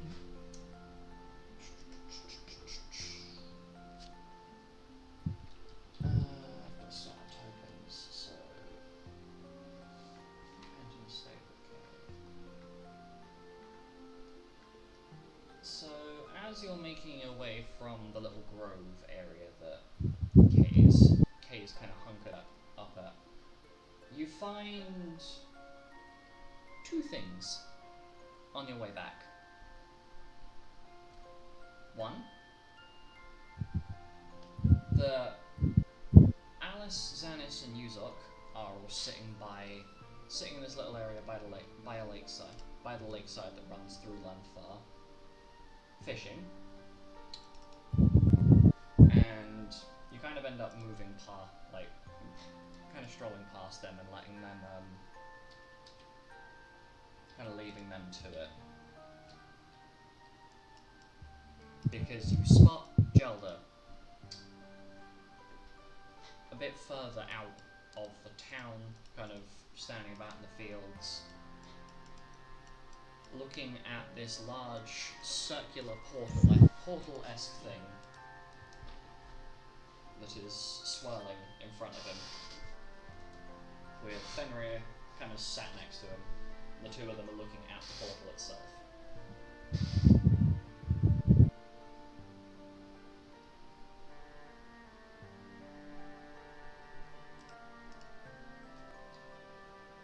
So, Can we approach? You may approach, yes. Waddle. So you approach Gelda, who is sitting in front of this portal and just looking into it. He doesn't seem to have noticed you turning up.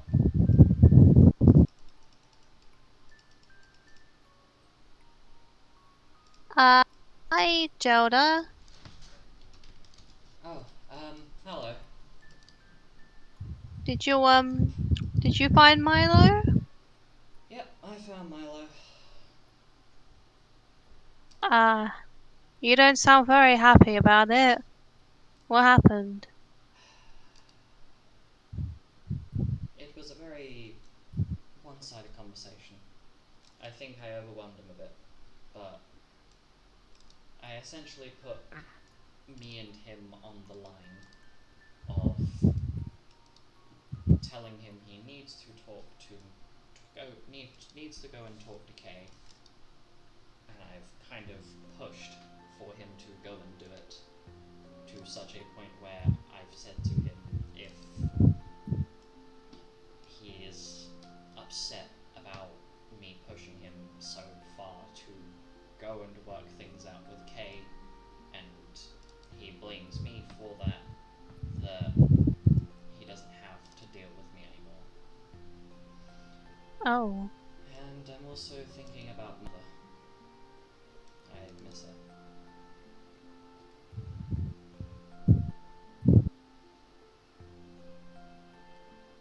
And you can see through the portal there appears to be... I'm going to describe it, but I'm also going to put an image of it in the chat so the party can...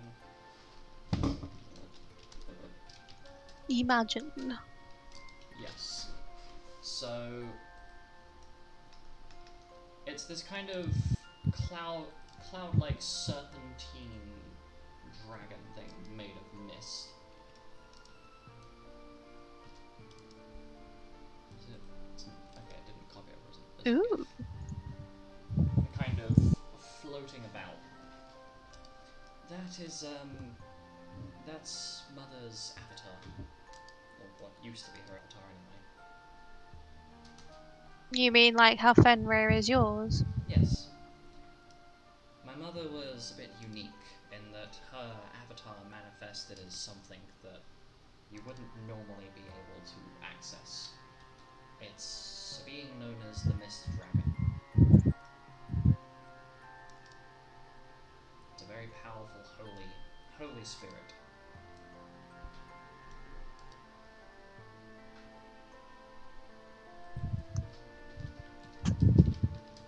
I see. How did she manage to get something so unique?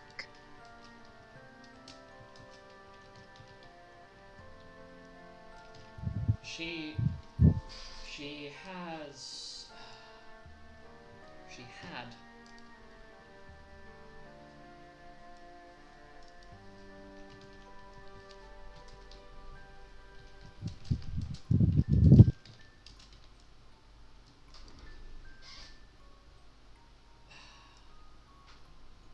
she had a unique attunement to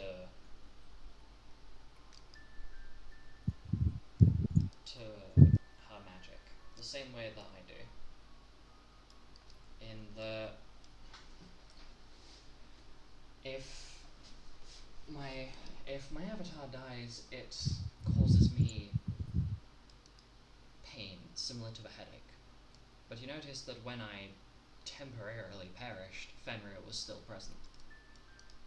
Mm-hmm. Provided that my soul is still on this plane and still, I guess, revivable, if you will, for lack of better wording, Fenrir will continue to exist. The same thing with Mother's Mist Dragon. It is waiting for her to return, as is every single avatar of every single one of my ancestors is in this one plane.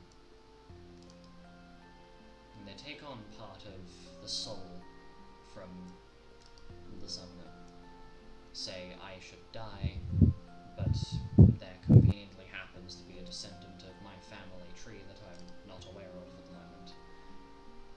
If that were to be the case, my soul would somewhat merge with Fenrir, so that a little bit of my personality might have been saved, I guess.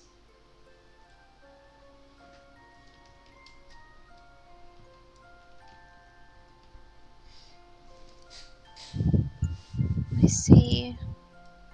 And he keeps looking at the Mist Dragon. I want to go and talk to it, but it wouldn't be the same. It's only parts of the personality. It's the personality, but not the memories. So, whilst the Mist Dragon would know, would be like Mother, it wouldn't exactly be. It wouldn't exactly be the same. It's not her. He nods, and Fenrir kind of just flumps.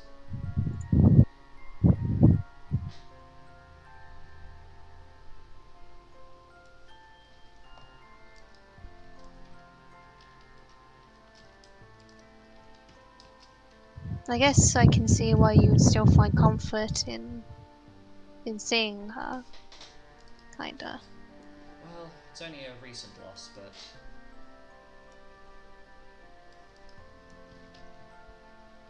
I mean, I guess I kind of know what you're going through as well. My mum's gone as well, so if you ever need to talk about that kind of feeling, I can lend an ear. well, we'll have to resolve what's happening between Milo and Kay first, just to get everything put down, but Yeah, yeah. once that's done. Meanwhile, I want to check in. Milo, where are you and what are you doing? I think Milo's just walking down the corridor. You are intercepted by Xanis, who respectfully maintains his distance from you, so he's not in your grill. Are you okay now? Can I talk to you normally? And he Yes. shrugs a little bit. Are you and her gonna work it out, or I have to ask because I need to know whether I need to go and ask Papa Wolf to swap people around or not. In the nicest way I could put it. And We will have to talk. He flinches a little bit, but scratches the back of his head. Well, I know where she's gone if you just want to talk to her directly, or I think the others were going to try and set up something between, like, to have an intermediary party there in case things get out of hand. I don't know what sounds better to you. I will go talk to Kay. Okay, well, he walks you up to the entrance of the guild, and kind of points his finger over to a willow tree for a little further up the lake. Well, that's where Kay normally goes and sits. Just try not to yell at each other, I guess. Okay. Milo starts walking. Okay. So, as you're walking out the guild and you're walking towards this willow tree, you see Gilda, Fenrir, Alec, and Mira kind of sitting in front of this kind of portal thing. And then to your other side, you see Xanis, Alice, and Yuzok fishing in the lake. And you get the first-hand amusement of seeing Yuzok nearly get slapped in the face with a fish that he pulls out of the water. That seems familiar. Hmm? That feels familiar. It is Referencing other campaign. Smiley face. And you Pardon me. eventually arrive at the tree where Kay and Penton are currently sitting.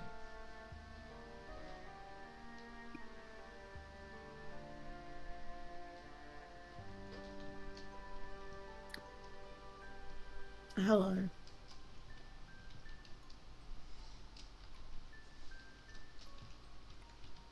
Oh.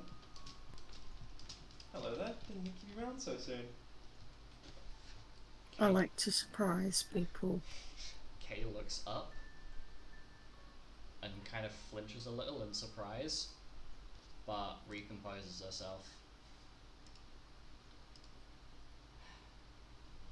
I guess you're here to tell me everything I've done incorrectly. Is this not a discussion? Well, it is, but I feel like you've got a lot to unpack, and without sounding derogatory, the way that you've acted towards Alice or Alec or Jasper when you've had a lot to unpack has met mixed results. So, are we trying to resolve what's between us, or are we trying to, I don't know, sort something else out? When Kay said Alice, Mara kind of just squints as if Kay hasn't just wanted to kill Alice constantly, but then just relaxes. So, do you want to take a seat?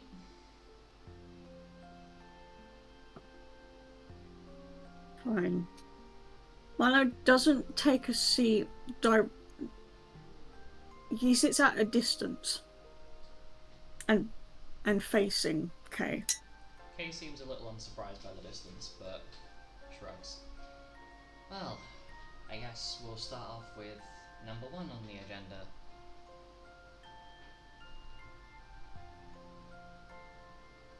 The situation of me taking that blood from you, I am apologetic for doing that, but without sounding backhanded, I'm also not sorry that I did that. Then it is not an apology. It's intended as an apology, but But you're not. Your intentions are not to apologise, but to justify your means. to explain. I found a solution that I could preserve you without having to kill Alistair, whilst also dealing with my family's curse. In that I am fated to kill both Mace and Alistair, or vice versa. So I wanted to resolve all 3 things in one go, without there being a massive aftermath. Unfortunately, it didn't go as expected, and I ended up hurting your feelings in the process. What I'm trying to explain is I'm apologetic for betraying your trust. I am not apologetic for the fact that my actions have indirectly saved your life. And Kay pulls the book up, flicks through the pages, and shows Milo a sketch of the door that was being held, that was basically sealing off Alistair. And it's a very clear, like, I want to say about 5 to 8 foot thick wall of stone with a hole dug in it that is about a foot from breaking through the other side. This is a, I guess, captured sketch of what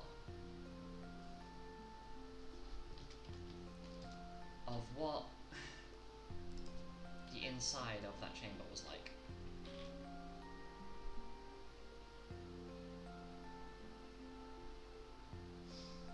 Okay.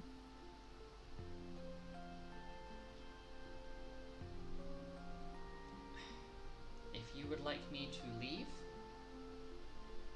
then I will do so.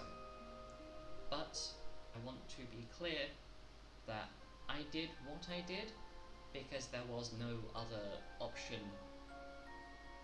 available that would have resulted in a relatively positive outcome, considering how the other options would have gone. We could have allowed Alistair to consume you, which I was not having any part of. We could have allowed me to kill Alistair, and then basically ruined a lot of friendships between people, but I had to do it anyway. It's not like I get a choice. Joys of a curse. She recomposes herself, very clearly frustrated with the fact that her bloodline's curse is what it is, basically having to kill the other family involved in that. Or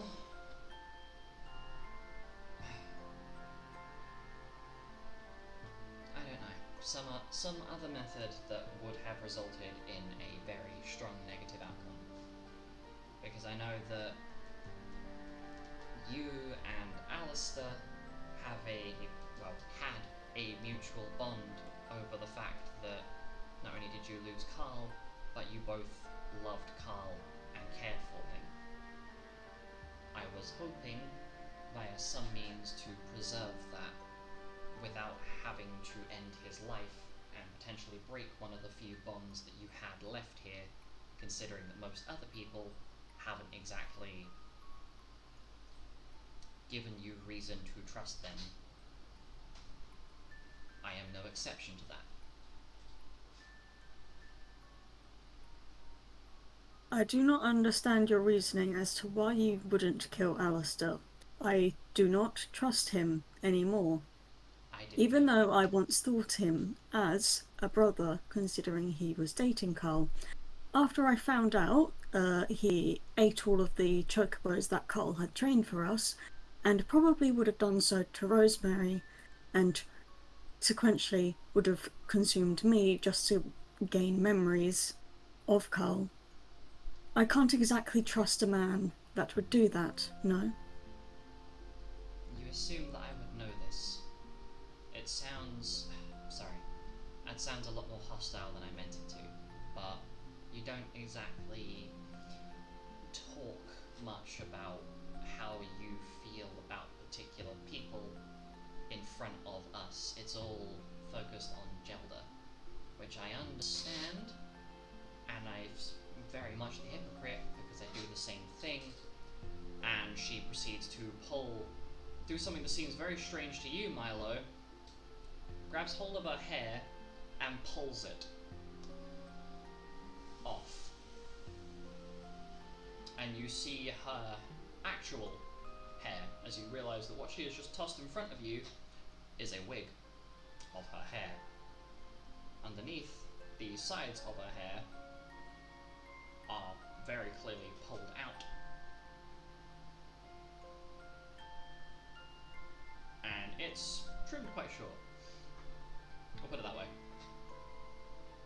But this entire situation is not exactly beneficial for me.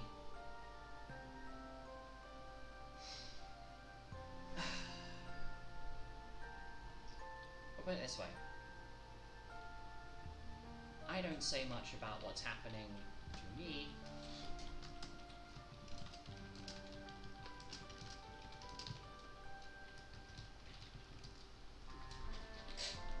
But you don't do it either. You need to talk to us more so we understand what's going on with you.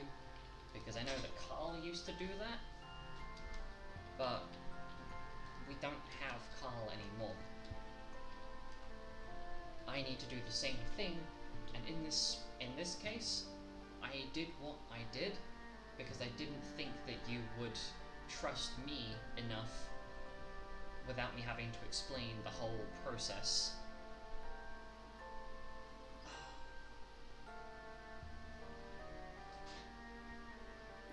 This is why I'm going after this to talk to Alice when I get the time to resolve what's happening between me and her, so I can make my peace. You said that you thought I wouldn't trust you enough. No. It is clear that I don't think you trusted me to begin with. That's not true at all. That is... And yet you have so little faith in me. Kay looks angered by that response. At no point did I say I don't have faith in you. Don't put words in my mouth, Milo. I have faith in your capabilities to do most things. What I did not have faith in, because I didn't know any better, was me being able to take something from you to deal with Alistair in a fashion that would hopefully be a positive outcome. I did not know that you no longer trust Alistair. Had I have known that, I would have asked. But you don't communicate your feelings to us about certain people. Neither do I. Thus, why I am revealing to you now that I have literally pulled my hair out of my head in fistfuls. I am revealing to you something that only one other person I have felt okay with sharing this with, because nobody's gonna believe them if he or she comes out with it anyway. Penton's still here, isn't he? Yep. I'm just sitting there listening. Penton has been there the Being entire very time. respectful.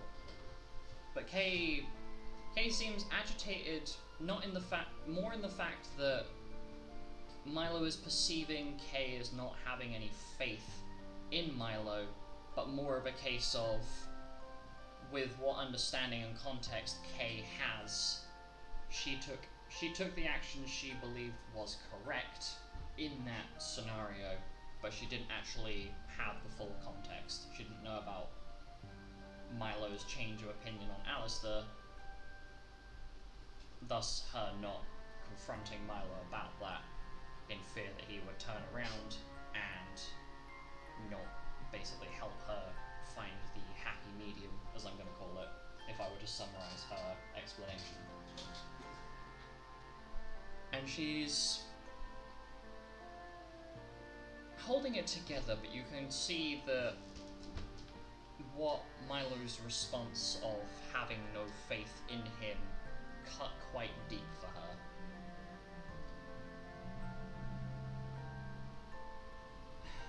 Look, I'll put it this way. I believe that you are probably the best person in this group. Not from a high and mighty standpoint, from a moral standpoint, from a physical standpoint, from a mental standpoint. At no point do you realistically need to rely on any of us. Your capabilities of doing anything are not in question. But to pull off what I needed to pull off so that, well, in the scenario that I thought was true at that time, to pull off a situation where everybody could potentially walk away happy, I needed something that I could not do it without, or potentially risk my own life in the process. I didn't exactly want to come up to you or one of the other members of our group and go, "Hey, I've got to go commit a murder on somebody that you guys, from what I know, you guys like. I'm about to go and stab him to death. Can I have some of your blood?" Doesn't exactly roll off the tongue well.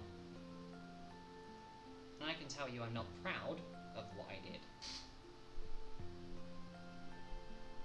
I spent a while in that bath, purging every single speck of dirt and blood from me.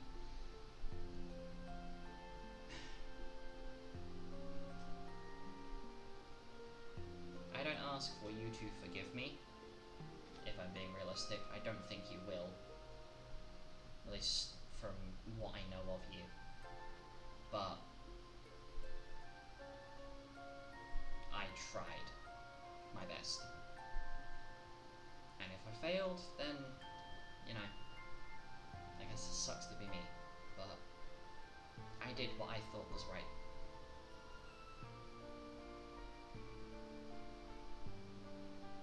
And Kay stops talking.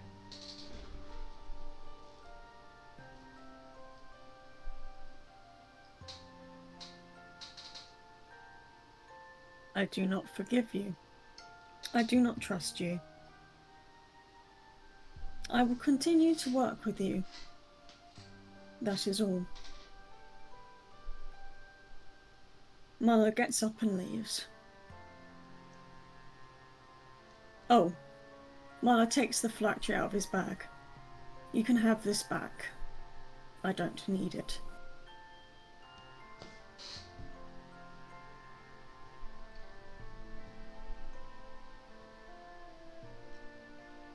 And Milo kind of just gives it to Penton before walking away. Okay. And Milo leaves.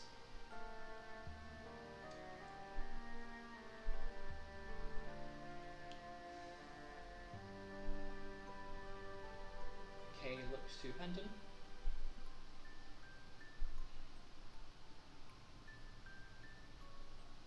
Leaves her book down. stands up, and walks away. Directly into the plains. Without a single word. Leaving the phylactery and the book with Fenton.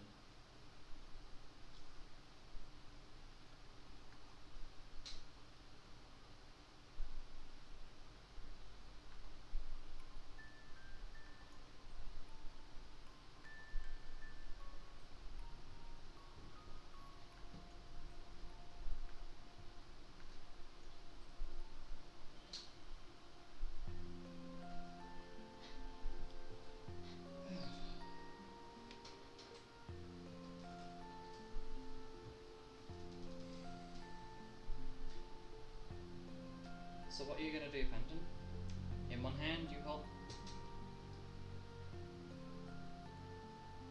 the book is on the grass next to you, and in your hands is Alice's phylactery. What are you doing?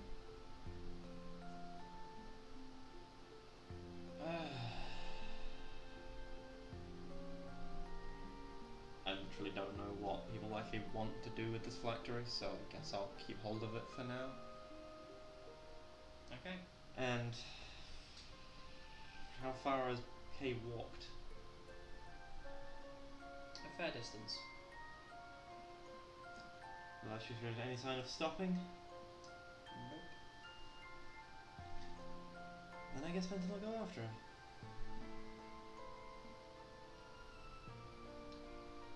You get up. You start to follow. And as you follow, she keeps walking. And as she keeps walking, you keep following.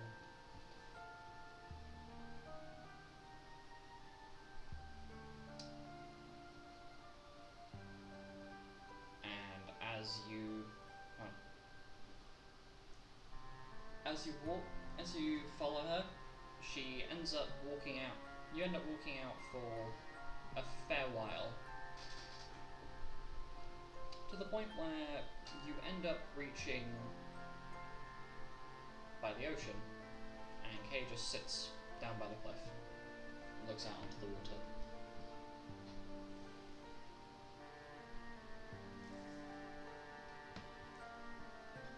Well, I guess Fenton will just join him.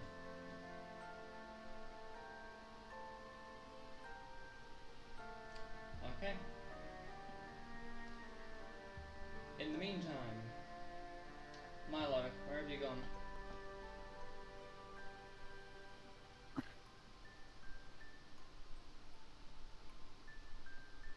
You've left. You've left. Where have you started heading to?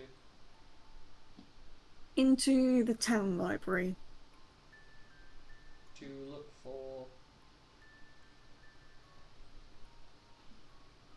A good story. Okay. So you are in the town library reading. Mira and Alec, you are still sitting by Gelder. You have seen Milo walk into the library. Are you going? Did he look happy? No, no, he did not. No. Probably best to leave him alone for a bit then. I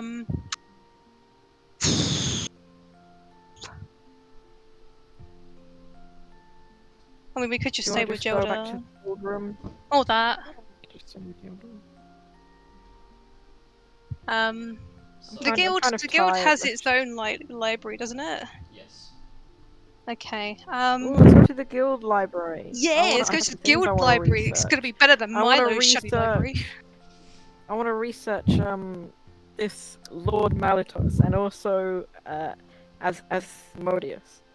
Okay. Yes. I guess I will. How close am I to improving my nature proficiency? I can't give you a determinate answer to that. That is unfortunate. I guess I'll just look into more plants. Okay. So you're doing some research on your nature. To work towards that, yeah. Okay. Penton. You and Kay by the waterside. Well, at least you both tried.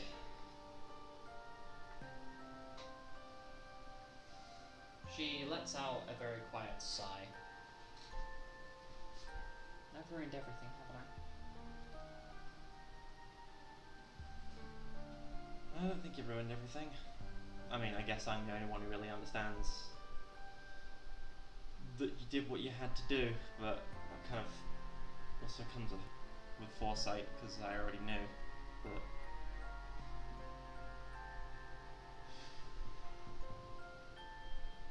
I'll be honest, I would have liked to have been told. But I can understand why you didn't. I wish I'd said nothing. I should have just let him take me out instead. I rather go have done. And she is tearing up. You achieved the best outcome. What best outcome, Penton? What is the best outcome? I'll work with you. I don't trust you. He basically thinks I'm Alice at this point. I wasn't talking about the interaction with Milo. I was. Okay.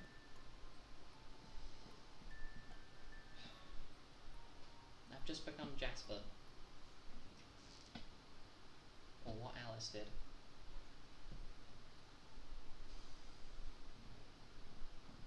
She looks down at the ocean.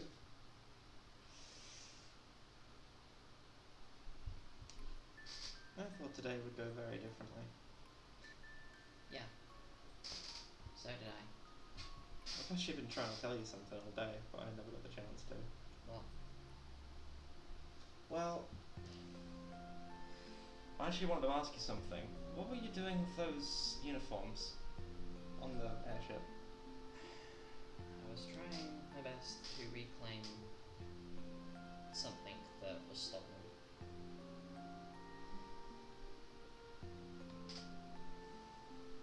What was stolen? And she pulls out a small plushie. Yes.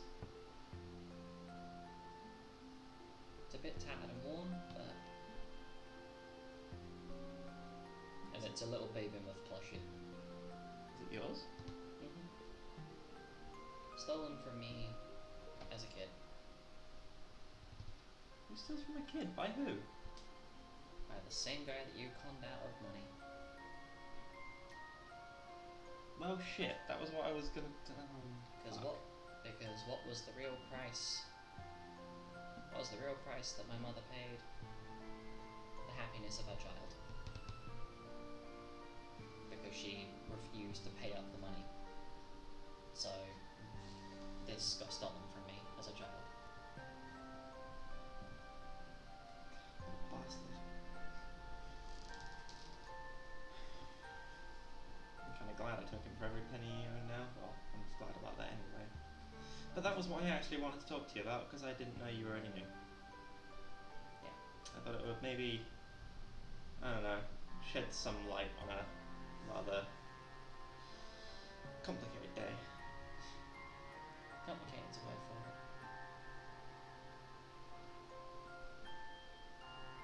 I was actually going to tell your mum as well, but you know, Lucas advised me against that because apparently Lila's quite protective and might get taken the wrong way, and that's kind of the reason why I did it. I mean, yeah, it's my big score, but honestly, once I found out the situation, I just wanted to help you out and set things straight. She looks a bit blank. And then looks up at Penton.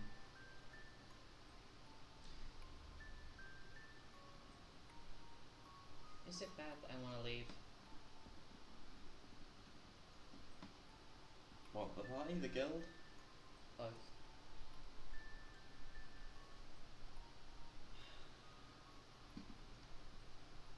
Is it bad? I mean, I don't want you to leave. I'm sure Zaz certainly doesn't want you to leave. I think the same can be said for Alec and Mira. I'm sure deep down Milo doesn't want you to leave. She doesn't trust you right now. Who? Hmm? No.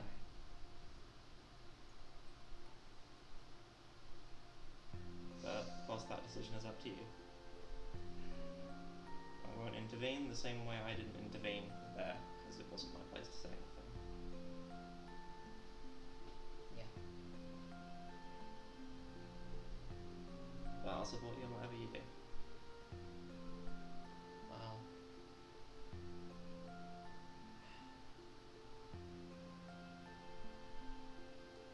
There was something that the Guildmaster was going to ask me to pass over to Milo.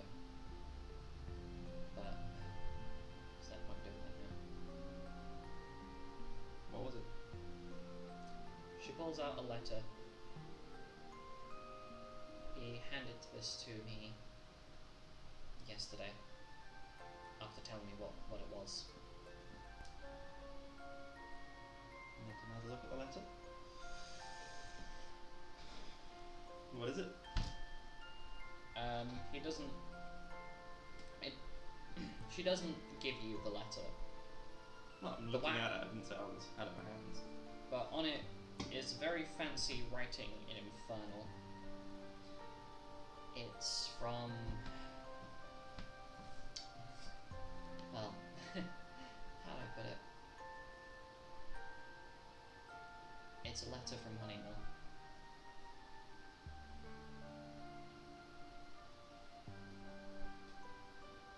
Milo's family? Yep. What does it say? Or is it not my place? I'm still not very good at this whole social interaction thing. The Guildmaster asked me to hand this to Milo. It's a letter from Milo's mother requesting his resignation from the guild. Oh.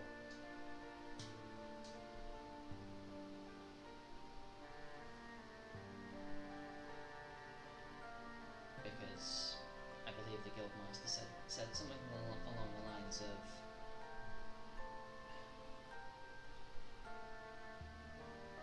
no, I can't repeat that. I can't repeat it.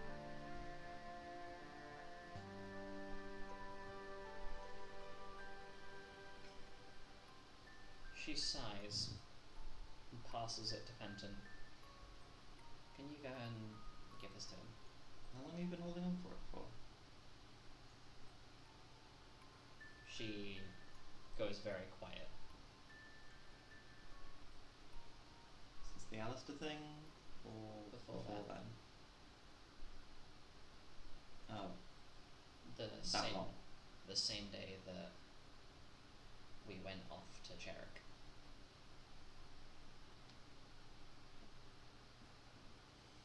I didn't have the heart to hand it to him because I would miss him. And even though he doesn't like me anymore, and understandably so, doesn't trust me, probably hates me, I didn't want to see him go.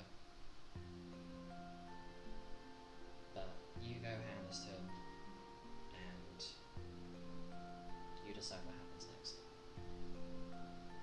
She hands the letter to Fenton, and then very gently waves her hand at him. Go. Okay.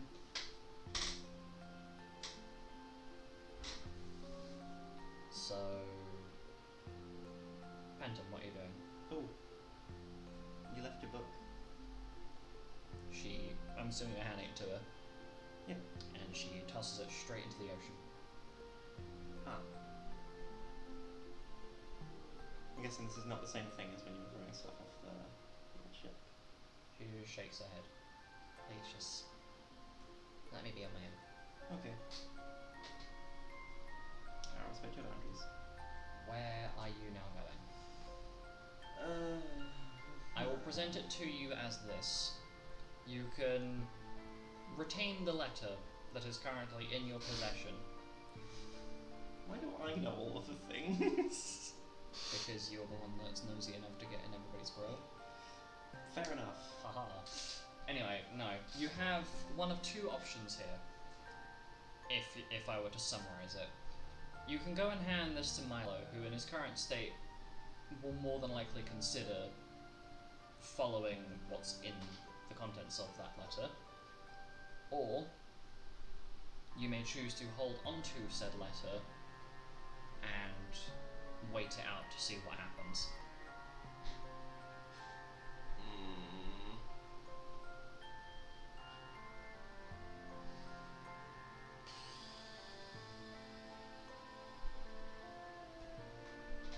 Trying to be a good person and respect what people want when I'm asked of it, when it's genuine.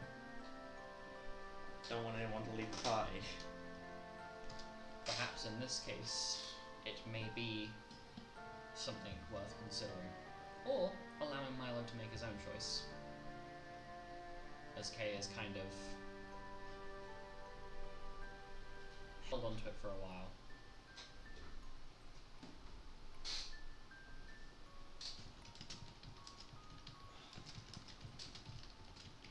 No, the real question I'm thinking of is, I think I'd probably give it to Milo, but do I tell them that Kay has had hold of it for so long, or do I just say this came in for you a while back, got buried under whatever? It's up to you. Because it's another deception. Nah.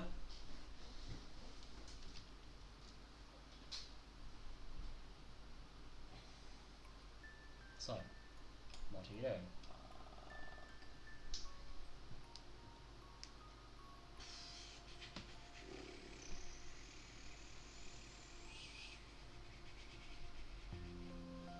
What am I doing? What am I doing? Take your time.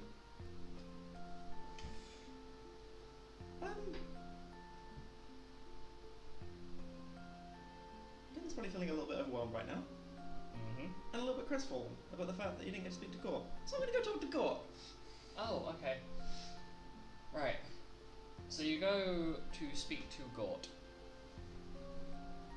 After taking a while. Quick check-in of where everybody is. Alec and Mira, you're still in the guild library, yes or no? As far as I'm aware. Yes. Have I found anything? I wouldn't say as of yet.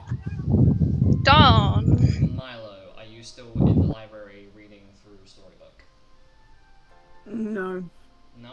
Where have you gone? Guild room. Okay. Right, that's why I needed to check in where everybody is. Okay. I think basically what Milo did was look around, realise, no,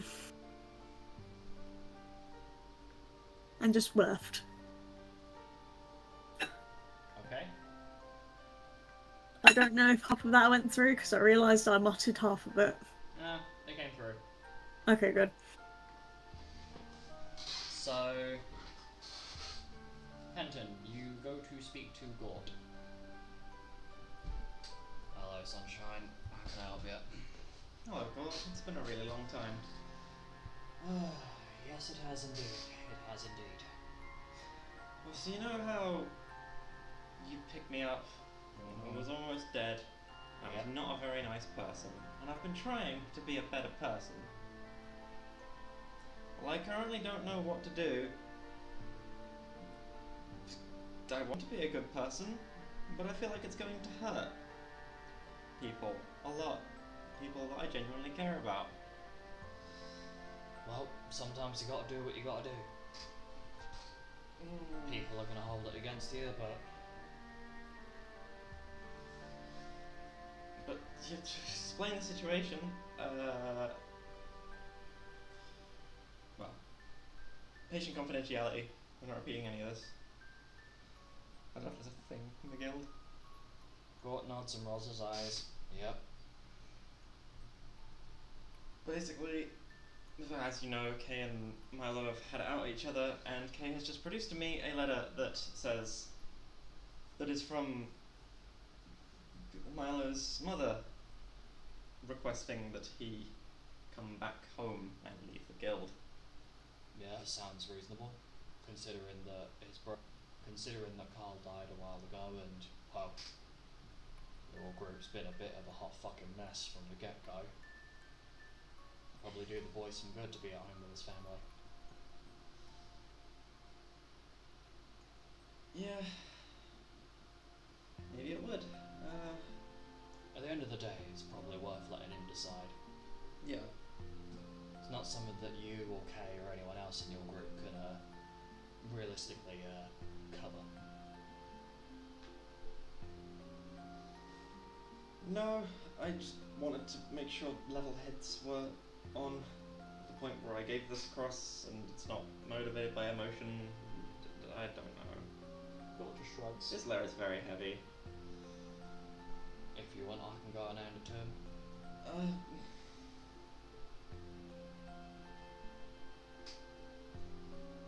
No, I'll do it. Alright. Come back if you need me. Will do. Penton, you leave the room. I'm guessing you're going back to the guild room. Yeah. And as you return, Milo is sitting there. Just doing Milo? what Milo is doing. Huh? Just Milo? Yeah, just Milo right now. I haven't arranged my tokens properly. Whoops. Hello, Milo.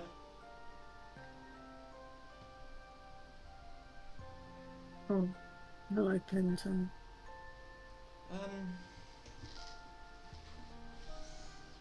Well, that didn't go fantastically well in the end. You could say that. But at least you both tried.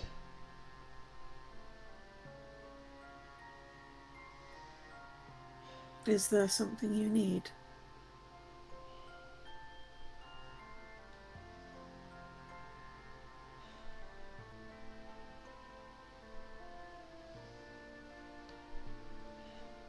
Well, I don't know how to present this in a good manner. I'm not very good at the whole delicate situation sort of thing. But I'm just going to produce the letter and give it to Milo. Mike takes the letter and reads it. Milo, as you look at this letter, you recognise the emblem seal on it. And as you open the letter, it is a letter from your mother. You notice that it is dated the same day that you left for Cherrick,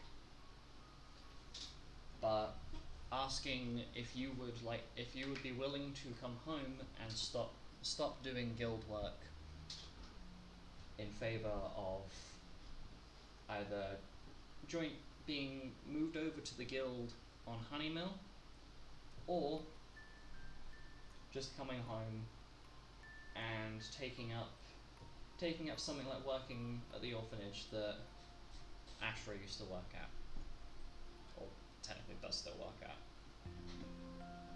I can't summarise word for word what's in the letter, but that's the general idea of it, is asking Milo if he would like to come home.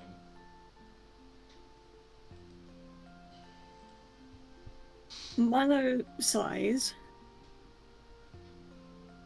This is not the first time she has asked me to come home and leave the guild. And it will not be the last, I foresee. So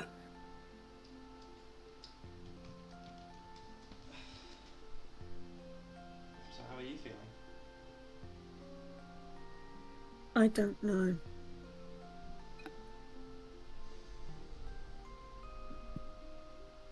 Do you want to leave the guild? I have considered it.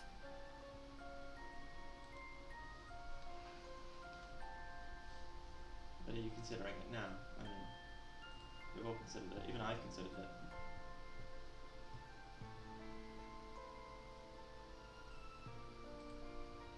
Give me a while. I don't know. Okay, well, I'm here if you need me. I just hope this all works out.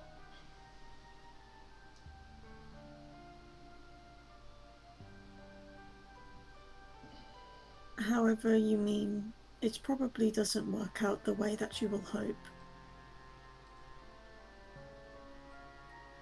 Well, I see it as a best of intentions gone awry situation. So, and I don't like it when that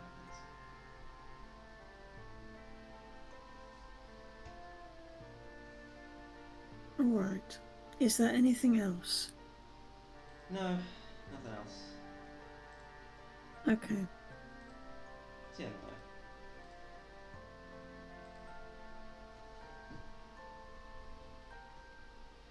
See ya. And